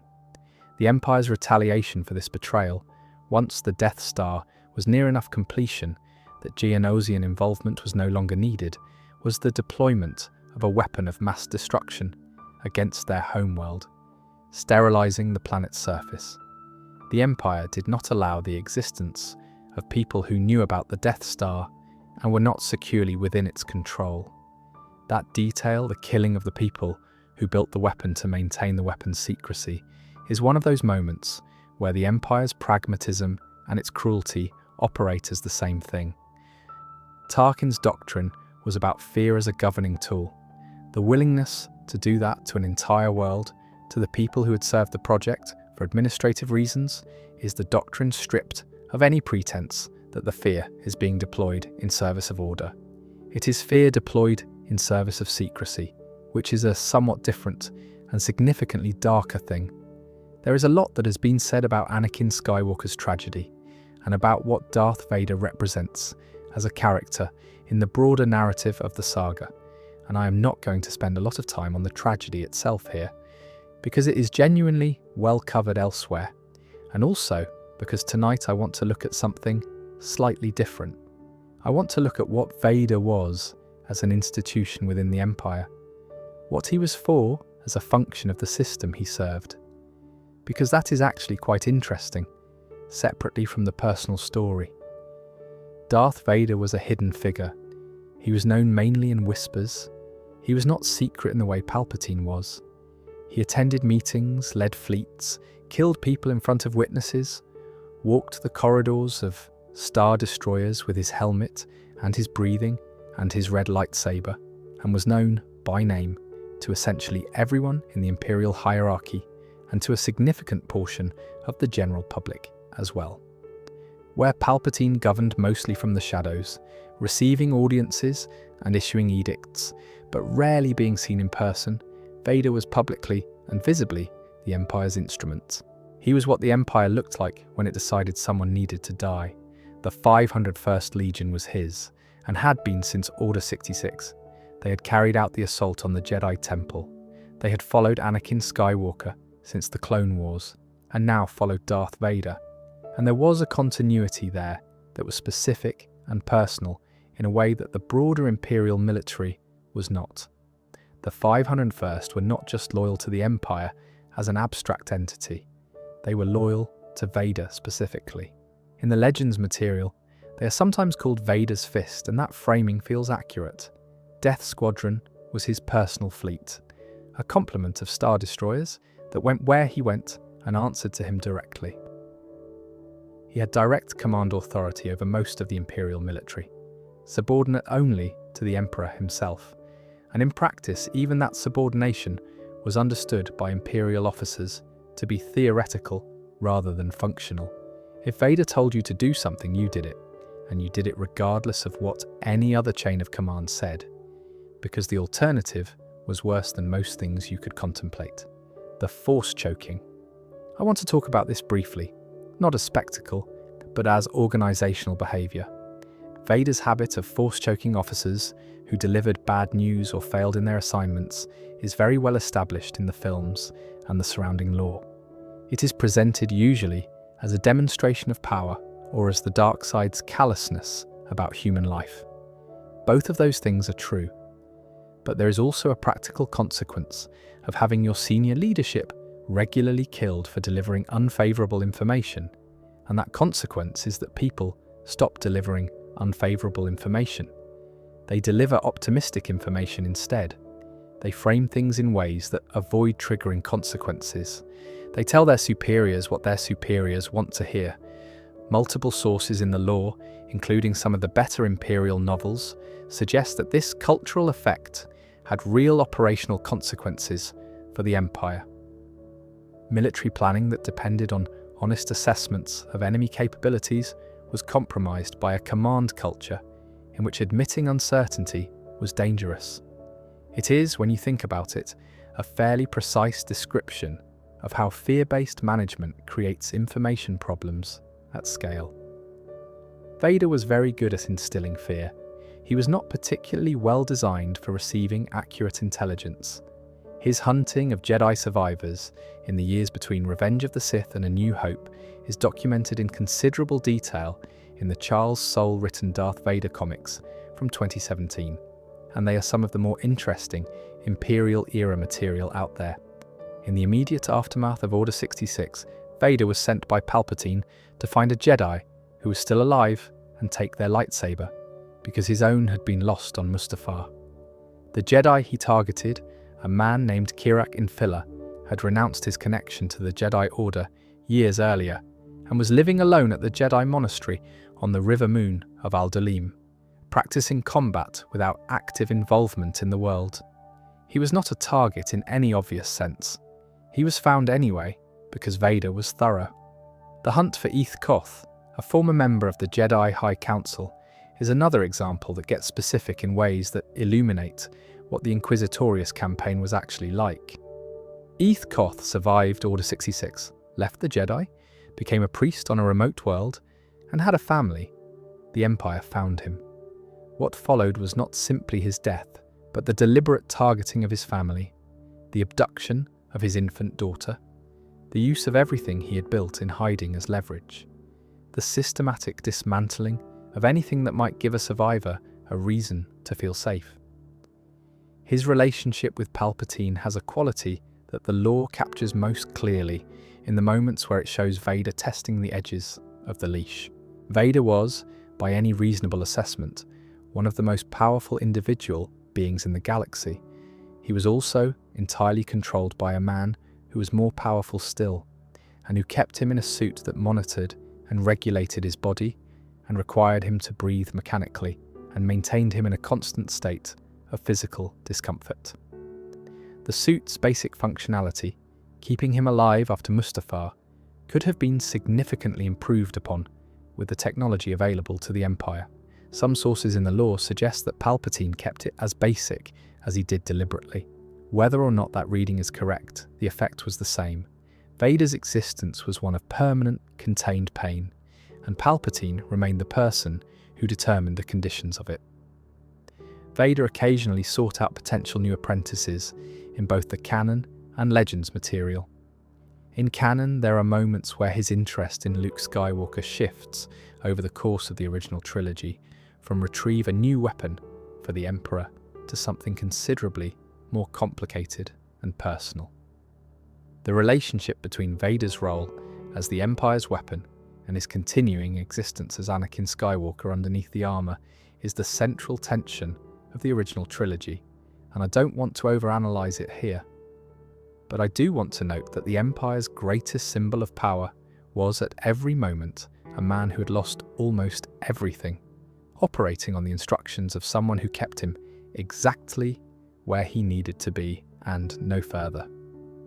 What I find interesting about Vader as an institution, as opposed to as an individual, is the specific effect his presence had on the decision-making environment around him. When Vader was in the room, people stopped thinking clearly. This is a feature, not a bug, from Palpatine's perspective. A command structure in which everyone is focusing enormous cognitive resources on not saying the wrong thing to the large frightening man in the armor is a command structure that is easier to direct from above.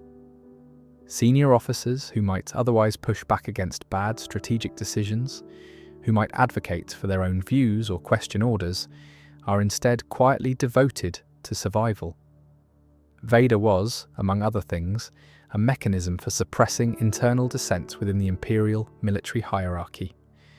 There is a piece of Legends lore, specifically about the period just before the Battle of Hoth, where officers on Vader's flagship had been managing information flow to him carefully because they were aware that the news about Darth Vader hunting Luke Skywalker and the Emperor also having an interest in Skywalker was producing a certain amount of unpredictability in Vader's behavior. The officers were not managing military strategy, they were managing Vader's psychology, carefully and with evident anxiety.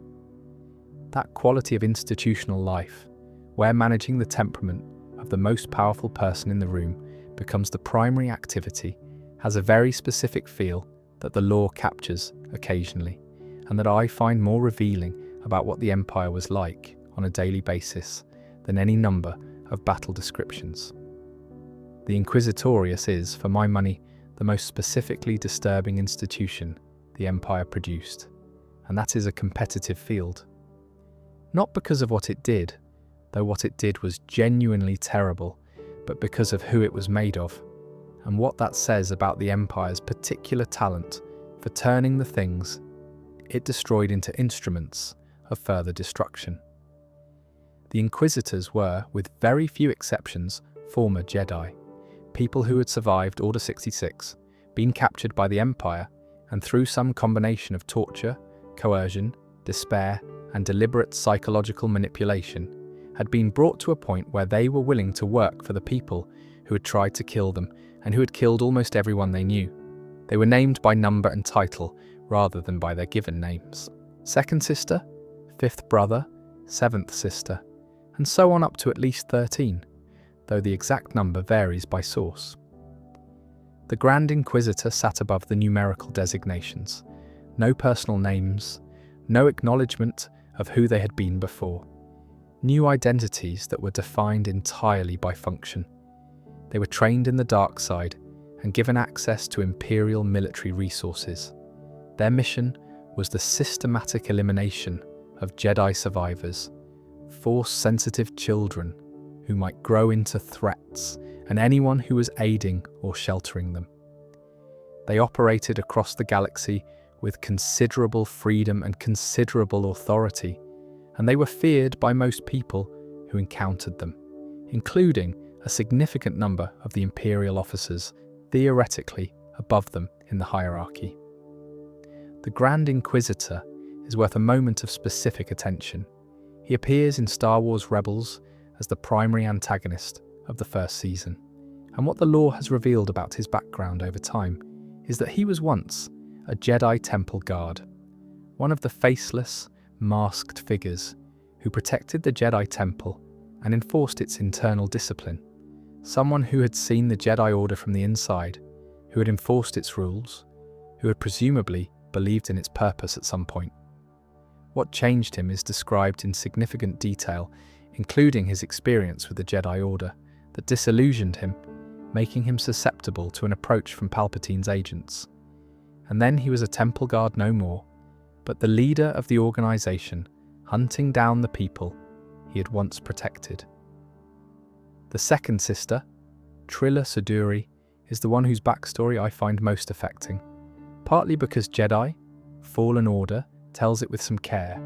She was a Padawan who survived Order 66 alongside her master, Siri Junda. They went into hiding together, protecting a group of younglings. The Empire found them. Both were captured. Trilla was tortured.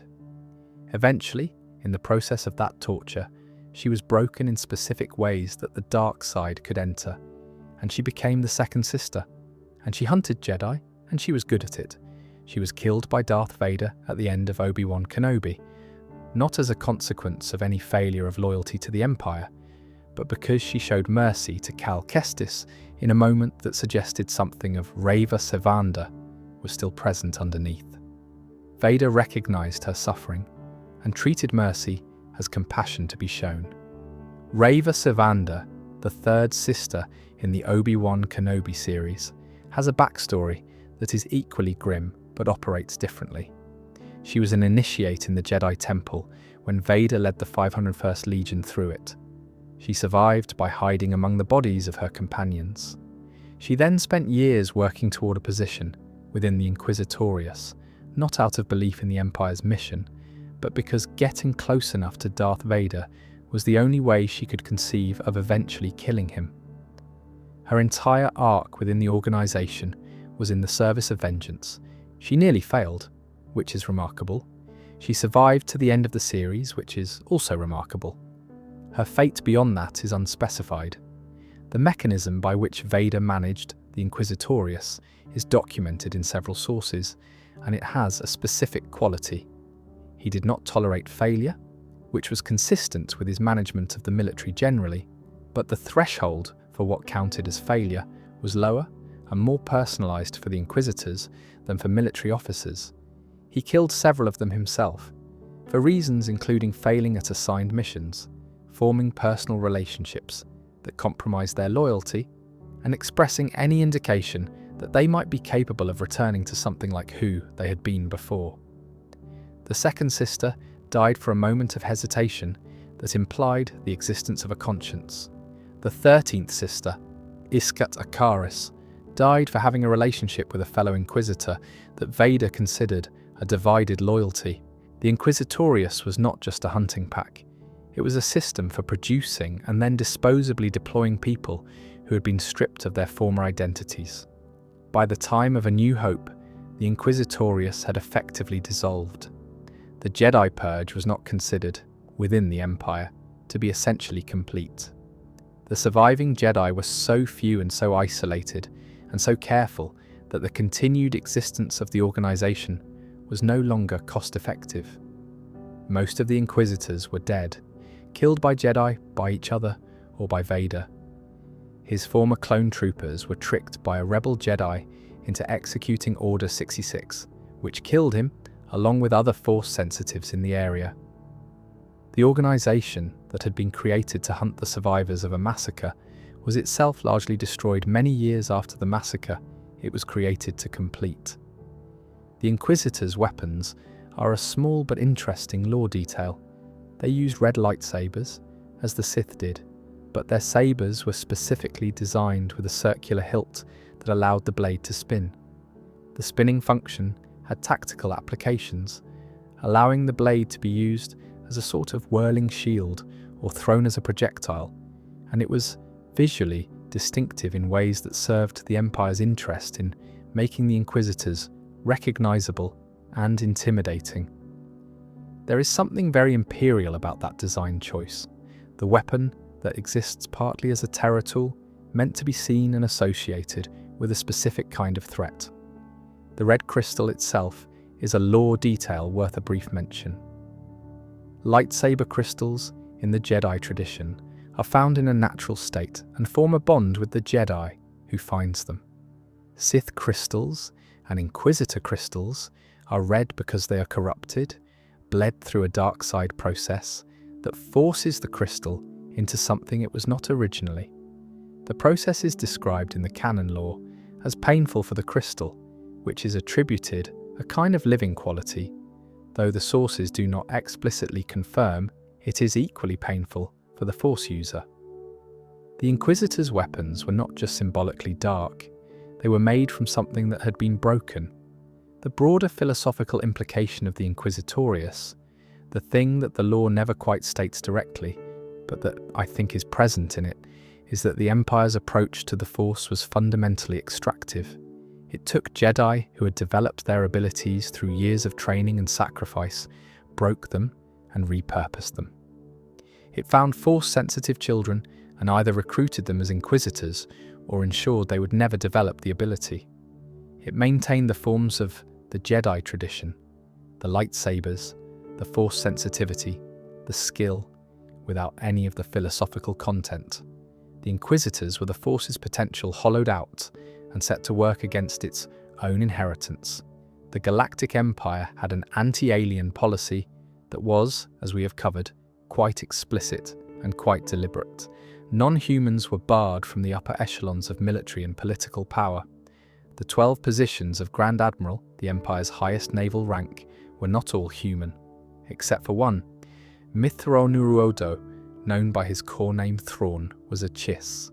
Blue skin, red eyes, from a civilization in the unknown regions of the galaxy called the Chiss Ascendancy. His presence in the Empire and his rise to Grand Admiral is one of the more consistently interesting threads in the Imperial lore, and it works on several levels simultaneously. The unknown regions are not quite what the name suggests. They are not simply unexplored, though they are that in parts. They are genuinely difficult to navigate because of a cluster of gravitational anomalies and spatial phenomena that make hyperspace travel through them unreliable and dangerous. The Chiss Ascendancy had developed navigational methods for managing this, methods that were not widely available to the rest of the galaxy, and this gave them a certain insularity that they maintained by preference as much as by geography. They did not interact much with the galaxy beyond their borders. They were aware of it but not particularly interested in it. Thrawn was an anomaly within the Ascendancy. He had a talent for military strategy that was, even within a culture of capable strategists, unusual.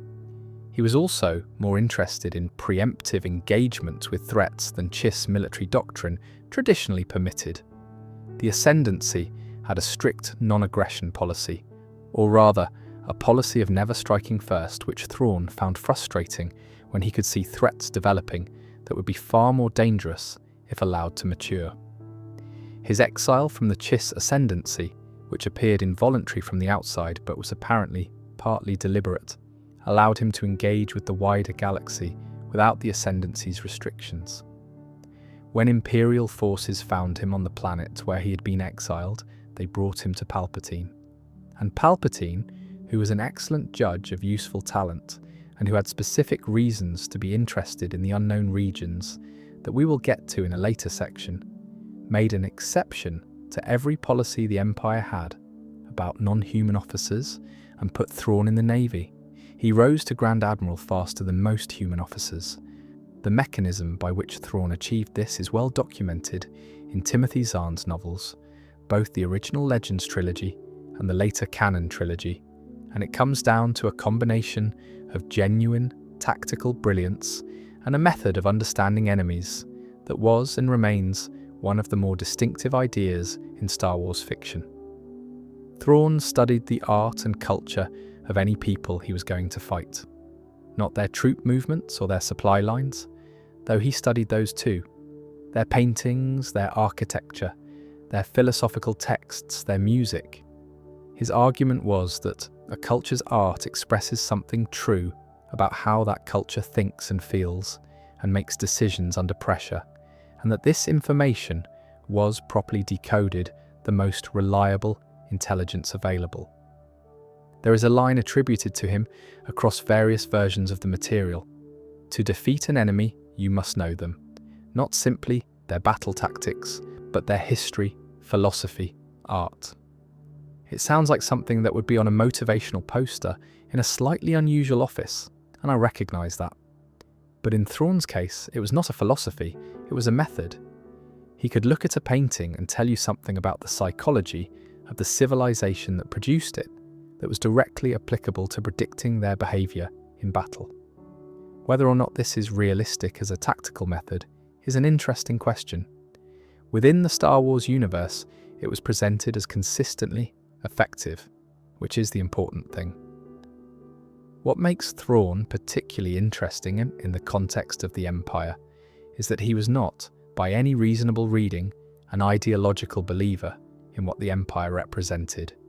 He served it because it was useful to him, specifically because its military resources gave him the capacity to address the threat in the unknown regions that he believed was coming, and that the rest of the galaxy was entirely unaware of. The Chiss ascendancy had knowledge of something in the unknown regions that would eventually, if unprepared for, be catastrophic. Getting the Empire to prepare for it was Thrawn's actual project. His career as an Imperial Admiral was, from his own perspective, instrumental. This makes him a fundamentally different kind of Imperial figure from most of the others. Tarkin was a true believer in the doctrine he designed. Moffs were either careerists or genuine supporters of the Empire's vision. Vader was bound to the Emperor in ways that went beyond ideology. Thrawn's relationship with the Empire was essentially contractual. He gave it extraordinary military service. He expected it to be a tool he could point at problems. The fact that the Empire had brutal and specifically anti-alien policies was to Thrawn an inconvenience that the utility of working within it outweighed. He was taken to Peridea in a separate galaxy at the end of Rebels, carried there against his will, or possibly returned there willingly, depending on which reading of his final moments you prefer. The lore has continued developing his story through the Ahsoka series and the surrounding material, and he is positioned as a significant figure in whatever is coming next in the New Republic era. His agenda has always been larger than any single conflict, and that quality, the sense that he's playing a longer game than the people around him, is what makes him such a consistent source of interesting narrative. The Legends version of Thrawn, for people familiar with Timothy Zahn's original Thrawn trilogy, has a slightly different history, but the same fundamental character.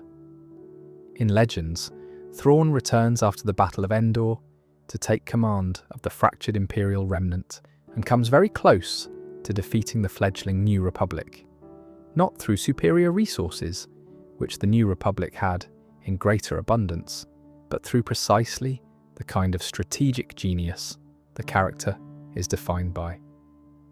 The Legends Thrawn was defeated ultimately through the actions of a single Nokri assassin, a member of a species that Darth Vader had enslaved in service to the Empire, whose loyalty finally cracked. There is something fitting about the Empire's habit of treating its servants as disposable instruments, being the specific thing that ended its most capable military commander. The art-based tactical method, which carries over from Legends into canon, deserves a slightly more concrete illustration. In the Rebels series, there is a sequence where Thrawn acquires and studies art produced by the Mandalorian-trained warrior artist Sabine Wren. He studies her work, he extracts from it an understanding of her psychology, her approach to problems, her training, and instincts. He uses this to predict her tactical decisions in subsequent engagements. This is depicted as working reliably, which it does, until she becomes aware that he is doing it and begins making decisions based partly on what she wants him to predict, rather than on what she would naturally choose. The arms race between a commander who reads psychology through art and an opponent who has realized this and is now creating deliberate misdirection through their art is one of those quietly brilliant pieces of Star Wars storytelling that does not get referenced enough. It takes a fairly abstract tactical concept and demonstrates it, and then immediately shows its limit in the space of a few episodes. Thrawn is brilliant, he is not infallible, and the specific way he can be beaten, which is by opponents who become self-aware enough about their own patterns to deliberately disrupt them, is entirely consistent with the method he uses. I want to step back from the generals and Sith Lords and the large-scale machinery of the Empire for a section and think about something slightly different, which is what the whole thing actually looked like if you were an ordinary person living inside it. Because the Empire governed, at various estimates across the lore, roughly 1 million inhabited worlds. That is an almost incomprehensible number, and it implies an almost incomprehensible diversity of experience. What the Empire meant on Coruscant was very different from what it meant on Tatooine, which was very different from what it meant on Lothal, which was very different from what it meant on Kashyyyk. The Empire was not a uniform presence. It was calibrated to circumstance. On the core worlds, particularly in the early Imperial period, daily life for many people changed relatively little. The Republic had been ineffective and bureaucratically strangled, and the Empire, whatever else it was functional. Services worked, trade continued. The streets of Coruscant were, on the surface, dramatically different under the Empire than they had been under the Republic. The propaganda was good, and it was everywhere, and it presented a version of events in which the Jedi had been traitors, the Clone Wars had ended because of the Emperor's strong leadership, and the New Order was the beginning of a stable and prosperous era after decades of instability and war. A significant number of people believed this, not because they were stupid, but because it was not entirely untrue. The Empire was stable in its particular way. It was prosperous for certain people in certain places. The corruption and gridlock that had characterized the late Republic was genuinely gone, replaced by a more efficient, if far less accountable system. For someone living on a middle-class residential level of Coruscant, going to work and coming home and watching HoloNet programs in the evening, the experience of life under the Empire was not dramatically worse, at least at first, than it had been under the Republic. The HoloNet told them the Jedi had tried to kill the Chancellor. The Emperor had saved the Republic. The stormtroopers in the streets were maintaining order. Order felt like the natural state of things. The experience was dramatically different on the Outer Rim. Planets that had been essentially ignored by the Republic, which is to say most of them, now found themselves with an imperial presence that was harder to ignore. Garrisons were established. Local governments were subordinated to imperial governors. The extraction of resources accelerated because the Empire had large projects to fund, most notably the Death Star, but also a broader military expansion that was genuinely staggering in scale. A planet with valuable minerals or timber or agricultural output found itself providing those things to the Empire on terms the Empire set, with Imperial officers overseeing the process and stormtroopers available if the terms were disputed. Lothal, depicted in Star Wars Rebels, is a useful example. A pastoral planet on the Outer Rim, not particularly wealthy, with a modest population, an agricultural output, and some mineral resources. Under the Empire, Lothal was granted an Imperial Academy, which sounds like a benefit and functioned partly as one, and was also subjected to the kind of industrial extraction that essentially gutted its landscape. The lore is quite specific about what happens to Lothal over the course of Rebels, and it is not a happy story for the planet, even though the rebels who fight for it eventually succeed. The Imperial Academy system is worth a moment in itself. Scattered across the Empire were training academies that took in young people, typically teenagers, and trained them for careers in the Imperial military or the civilian administration. They were presented as paths to legitimate advancement and genuine opportunity, and in some respects they were. A talented young person from a poor Outer Rim family who got into an Imperial Academy could end up with a career that would have been unavailable to them without the Empire. The Imperial system was, in its own way, meritocratic in certain narrow channels. It was also an indoctrination system, a way of taking young people at a formative age and giving them an institutional identity that centered on loyalty to the Empire and the Emperor. Some of them believed in it genuinely. The show Andor, again, is worth mentioning here because it depicts something that earlier Star Wars often did not. Imperial officers and functionaries who are not cartoonishly evil, but who are instead people doing jobs within a system that is evil, often without fully examining what the system is doing. An ISB officer who is excellent at her job, who takes pride in her work, who is ruthlessly effective at identifying and eliminating dissent, is a genuinely disturbing figure, precisely because she's not a monster. She is a professional. The monstrousness is structural rather than personal, And in some ways, structural monstrousness is the more frightening kind because it does not require anyone to be unusually wicked. It just requires people to be normally careerist and to not ask too many uncomfortable questions about what the institution they work for is actually for. The treatment of non-human species deserves explicit acknowledgement rather than a brief mention because it was significant and systematic. Wookiee enslavement, specifically, is documented across multiple canonical sources. The Wookiees of Kashyyyk, a species the Republic had treated as full members of its community and whom the Jedi had actively defended during Order 66, were subjected after the Empire's formation to a forced labor program. They were transported to construction projects and resource extraction sites across the Empire. The reasoning, insofar as the Empire articulated one, was a mixture of the speciesist ideology we covered earlier and the practical calculation that Wookiees were strong, durable, difficult to kill, and good at physical labor. The law's treatment of this detail is, in the canon material especially, sometimes more implied than shown, but it is present and it is real. There is a detail from Solo, a Star Wars story, which is a canon film, where we first meet Chewbacca in an Imperial prison camp, being held as an animal, eating with prisoners who are not given sufficient food. This is not presented as unusual within the world of the film. It is presented as a routine thing, which is its own kind of commentary. The propaganda system is worth spending a moment on because it was sophisticated, and its sophistication mattered. Reporting was selective, but not obviously fabricated. The framing was consistent across media. The visual vocabulary of Imperial output, clean and ordered and centered on images of stability and strength, was designed specifically to make any alternative seem chaotic by comparison.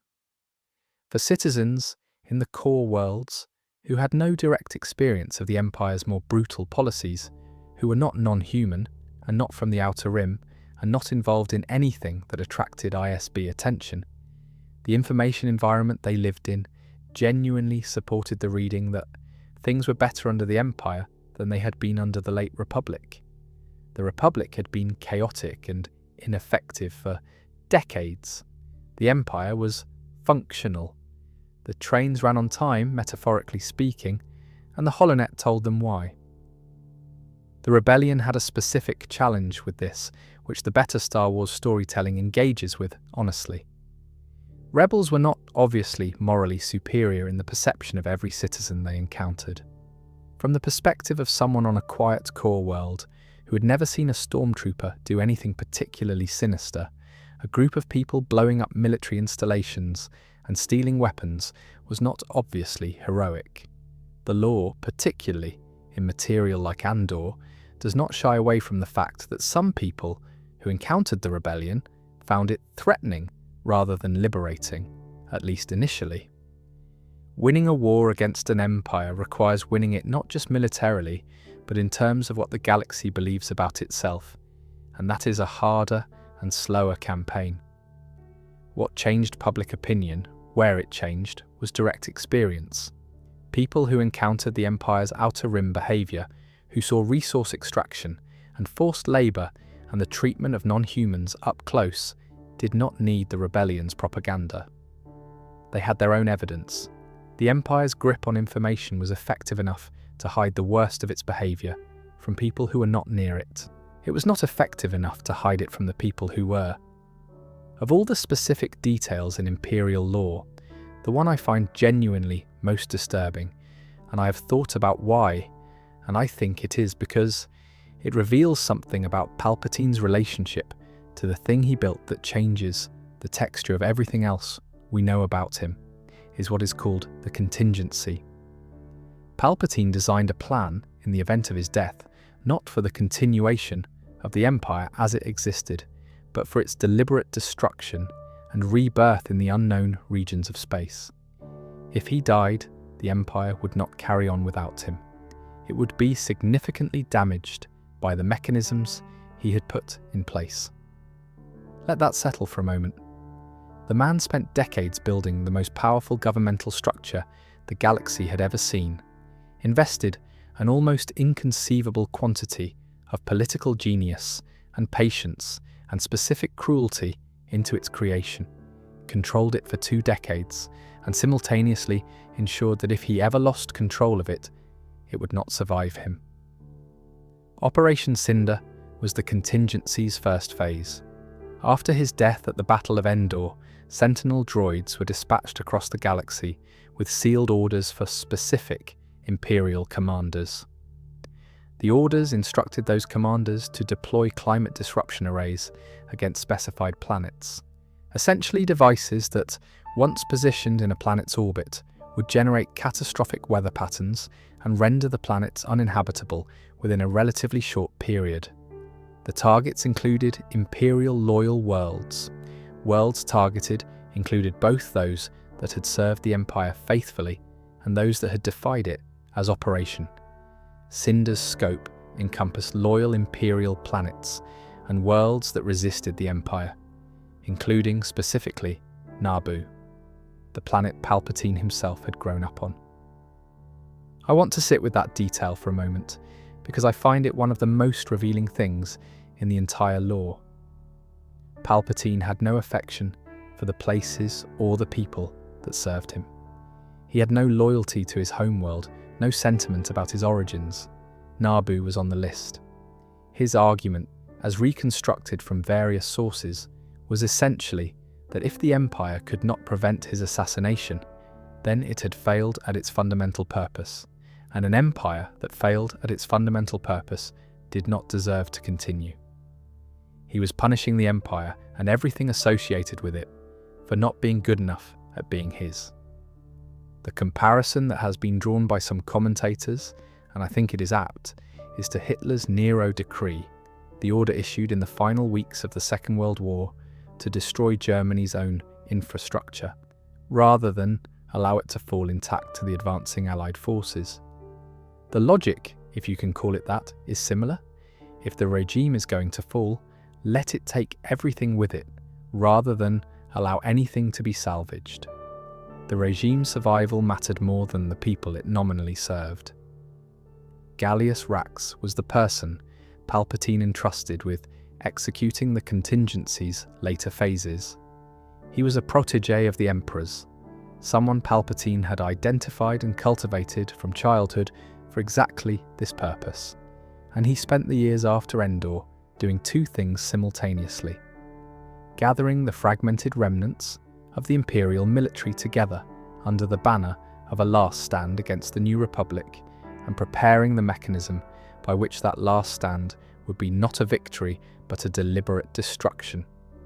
The Imperial officers and soldiers who were mustered for the Battle of Jakku, the final major engagement of the Galactic Civil War, believed they were fighting for the Empire's survival. Rax intended for the battle to destroy them. The First Order was what came after.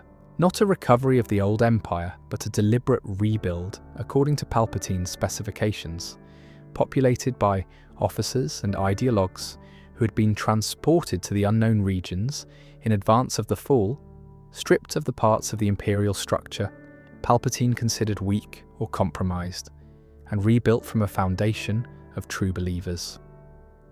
The Empire's destruction was not a failure. It was phase 1 of the contingency. What makes this detail genuinely difficult to sit with, more than the cruelty of Operation Cinder or the cynicism of using loyal Imperial soldiers as sacrificial pawns at Jakku, is what it says about how Palpatine understood the relationship between himself and the thing he had built. He never thought of the Empire as having value in itself. He never thought of the billions of people who lived and died within it as anything other than instruments and material. The Empire was an extension of his will. When his will was gone, so was it. An architect who sets fire to the building when he leaves is not someone who ever cared about the building. He cared about the fire. Every loyal Imperial officer who ever served, every Moff who governed a sector competently and kept order and believed they were part of something that mattered, every stormtrooper who died at a post or on a campaign or at Jakku thinking they were fighting for something, was working for someone who had already decided that their deaths, if convenient to his plans, were fine. The contingency is the moment the curtain comes down completely on any reading of the Empire as a project that had values or purposes beyond the personal. It never did. It had one purpose: him. There is one more dimension of the contingency that I want to name before we move on, which is the timing of it. Palpatine did not design the contingency in response to becoming aware that his death might be imminent. He designed it as a permanent feature of the Empire's architecture, something that would activate whenever he died, regardless of when that was or how it happened. The Empire had a secret self-destruct mechanism in the form of the contingency, which only Palpatine was aware of, that he designed as a backup plan. Every decision made within the Empire, every policy enacted, every system built, every life committed to the Imperial project happened within a structure that was designed to consume itself the moment its architect was no longer present to direct it. The people who believed in the Empire, the genuine true believers who thought they were participating in the construction of a lasting order, were building something that their leader had already decided was disposable. There is a particular quality to that kind of betrayal. It is not the betrayal of a leader who changes his mind, or who makes a catastrophic mistake, or who is overwhelmed by forces he could not have predicted. It is the betrayal of a designer who knew exactly what he was building and built it anyway. The Empire's subjects were not incidental casualties of circumstance. They were components in a machine whose function included their eventual consumption. That is what the contingency reveals. Not a contingency plan, a design specification. Underneath the contingency, underneath the First Order and its deliberate construction from the ashes of the old Empire, was something that most people in the galaxy, including most of the people who served Palpatine, had no idea existed. Exegol is a planet in the unknown regions, impossible to reach without specific navigational knowledge, shrouded in enough atmospheric disturbance to make it essentially undetectable from outside. It is in the lore the site of an ancient Sith tradition, a place where the most committed adherents of the dark side maintained a continuous presence that stretched back further than any of the events we have been discussing tonight. The Sith Eternal, as the community on Exegol is called in the canon material, were not Sith Lords in the traditional rule of two sense. They did not wield political power or lead armies. They were more like priests, keepers of a tradition and a purpose that their master would return to when his work in the galaxy was complete. Palpatine had been directing operations on Exegol for years after the Battle of Endor, the cloning programs that would eventually provide him with a body to return to, the construction projects that would eventually produce the Final Order fleet, the doctrinal and religious work that maintained the Sith Eternal as a functioning community across decades of isolation. All of this was happening quietly, in a place no one could reach, funded by resources that never appeared in any Imperial budget that Moffs or Admirals would have seen. The cloning work is the most specific piece of this. Palpatine's goal, stretching back to his obsession with what Darth Plagueis had been working on before he killed him, was immortality. Not the continuation of the Empire, not domination of the galaxy in the abstract, but specifically the continuation of Sheev Palpatine across time, through whatever technological or mystical means could be made to work. The clone bodies on Exegol were one approach, strandcast experiments, where genetic material was manipulated to produce beings who might serve as vessels, were another. Dathan, the non-force sensitive clone who eventually fathered Rey, was one of those experiments, considered a failure because he could not carry Palpatine's force sensitivity, but kept alive, presumably because disposal seemed excessive. Snoke, for people who followed the sequel trilogy with interest in the behind-the-scenes material, was a creation of the Sith Eternal. A genetically engineered being, given personality and apparent authority, designed to serve as Palpatine's public proxy in the galaxy beyond Exegol. Snoke believed he was himself, believed he had his own will and agenda, and was controlled. Everything the First Order did under his leadership, the recruitment, the political maneuvering, the construction of military capacity, was in service of a plan whose architect Snoke was not aware of. The people who physically made the journey to the unknown regions are worth a specific mention because they are a particular kind of imperial remnant. Not the careerists, not the people who had served the Empire because it was functional and paid well and offered career progression. The true believers, officers who could not conceive of a galaxy not organized around imperial principles. Ideologues who had absorbed the New Order's assumptions so completely that those assumptions had become the framework through which they understood everything else. Admiral Sloane, who inherited the contingency from the dying Gallius Rax, was among them. Brendel Hux, whose son Armitage would grow up entirely inside First Order ideology with no memory of the Republic and no frame of reference except what he had been given, was among them. The child soldiers they brought along were the first generation conscripted from conquered worlds to serve what would become the First Order, carrying residual institutional memory of what the galaxy had been before.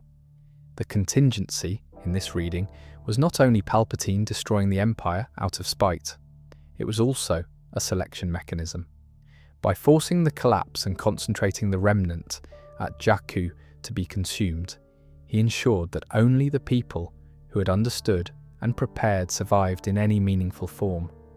The opportunists and the careerists and the uncommitted fought at Jakku or scattered as warlords. The ones paying close enough attention got on ships and went somewhere new. I want to acknowledge that the execution of all of this in the sequel trilogy is a subject of genuine debate among Star Wars fans, and it would be dishonest to pretend otherwise. The return of Palpatine in The Rise of Skywalker was controversial.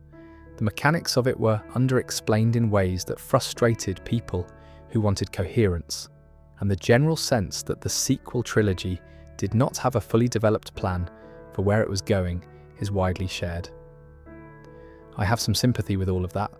What I find interesting, separately from the execution, is the concept. The idea that the entire sequel trilogy was still just Palpatine's long game, that the Emperor who died at the Battle of Endor had already prepared for his own death and for the continuation of his project beyond it, has a consistency with everything we have covered tonight about who Palpatine was. He planned for everything. He accepted nothing as final. The rule of two had run its course. The apprentice had betrayed the master as the rule structure dictated, and Palpatine had already made arrangements. Of course he had. The Final Order fleet consisted of 1,000 Star Destroyers with planet-killing weapons. Not one weapon that could be destroyed, and whose destruction would be a symbolic victory for the rebellion. Thousands of weapons dispersed, requiring not one successful attack run, but an overwhelming response. The Tarkin Doctrine, the rule by fear of force, applied at a scale that removed the vulnerability that had made the original Death Star defeatable.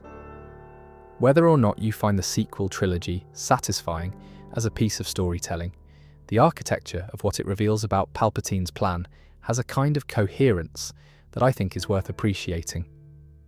The man who had operated with geological patience for 1,000 years, of inherited planning, who had run two complete identities simultaneously for decades, who had designed a contingency plan for the Empire's deliberate destruction before the Empire had finished being built, was not going to be stopped by falling down a shaft in a Death Star.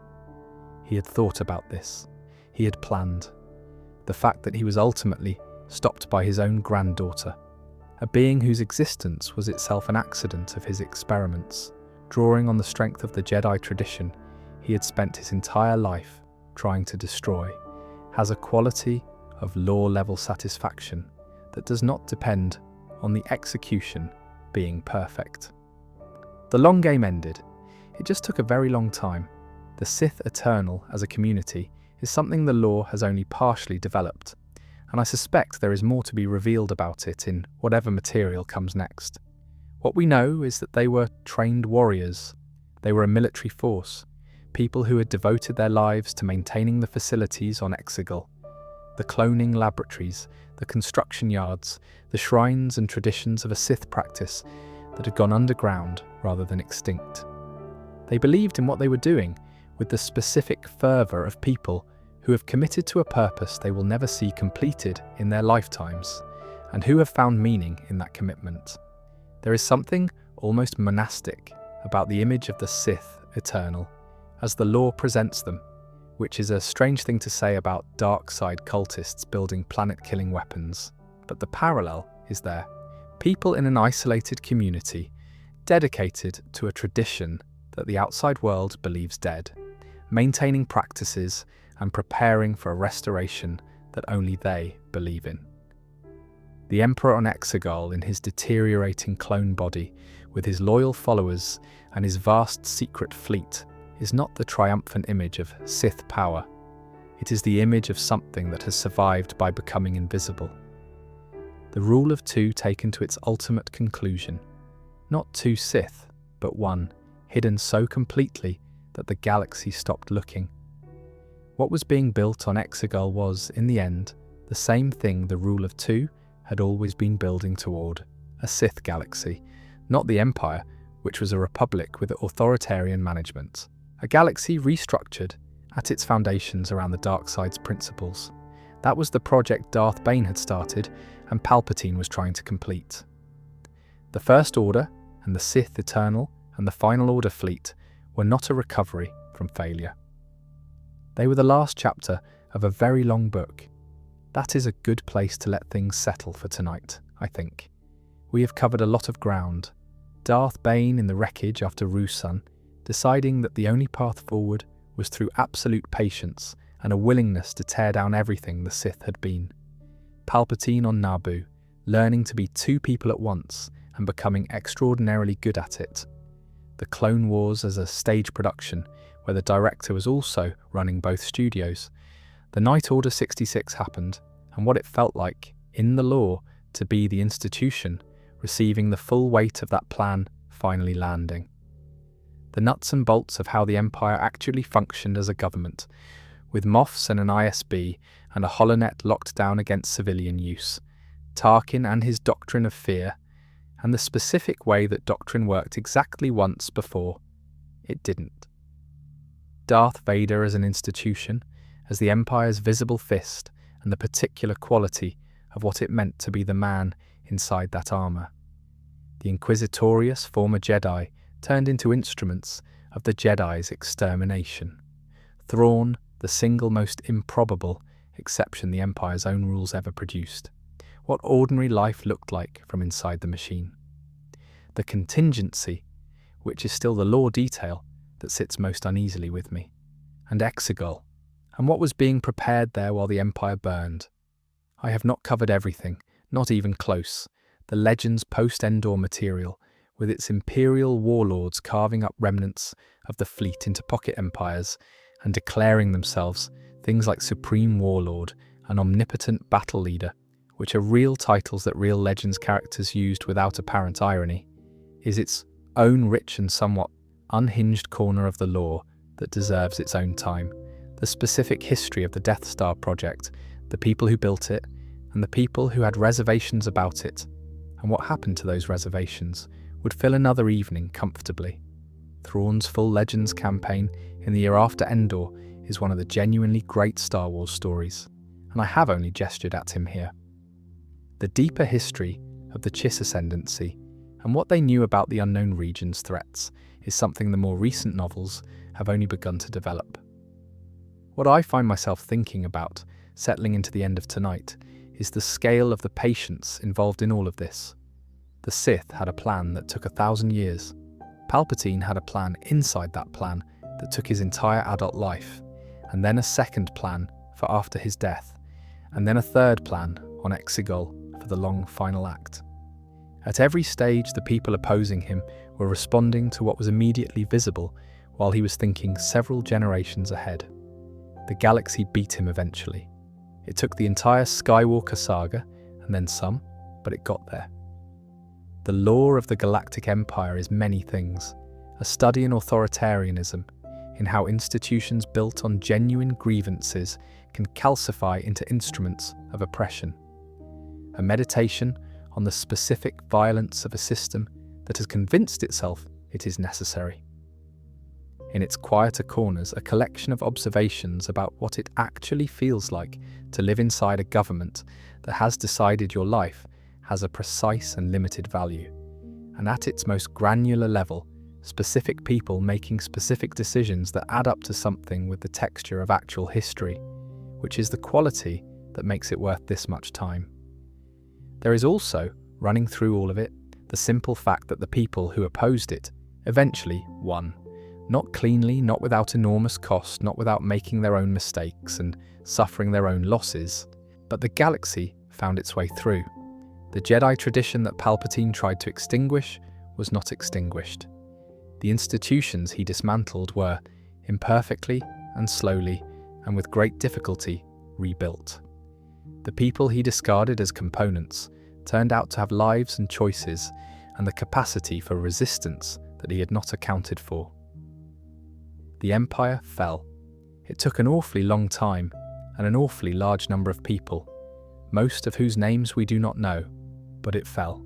That seems like enough for tonight. Sleep well.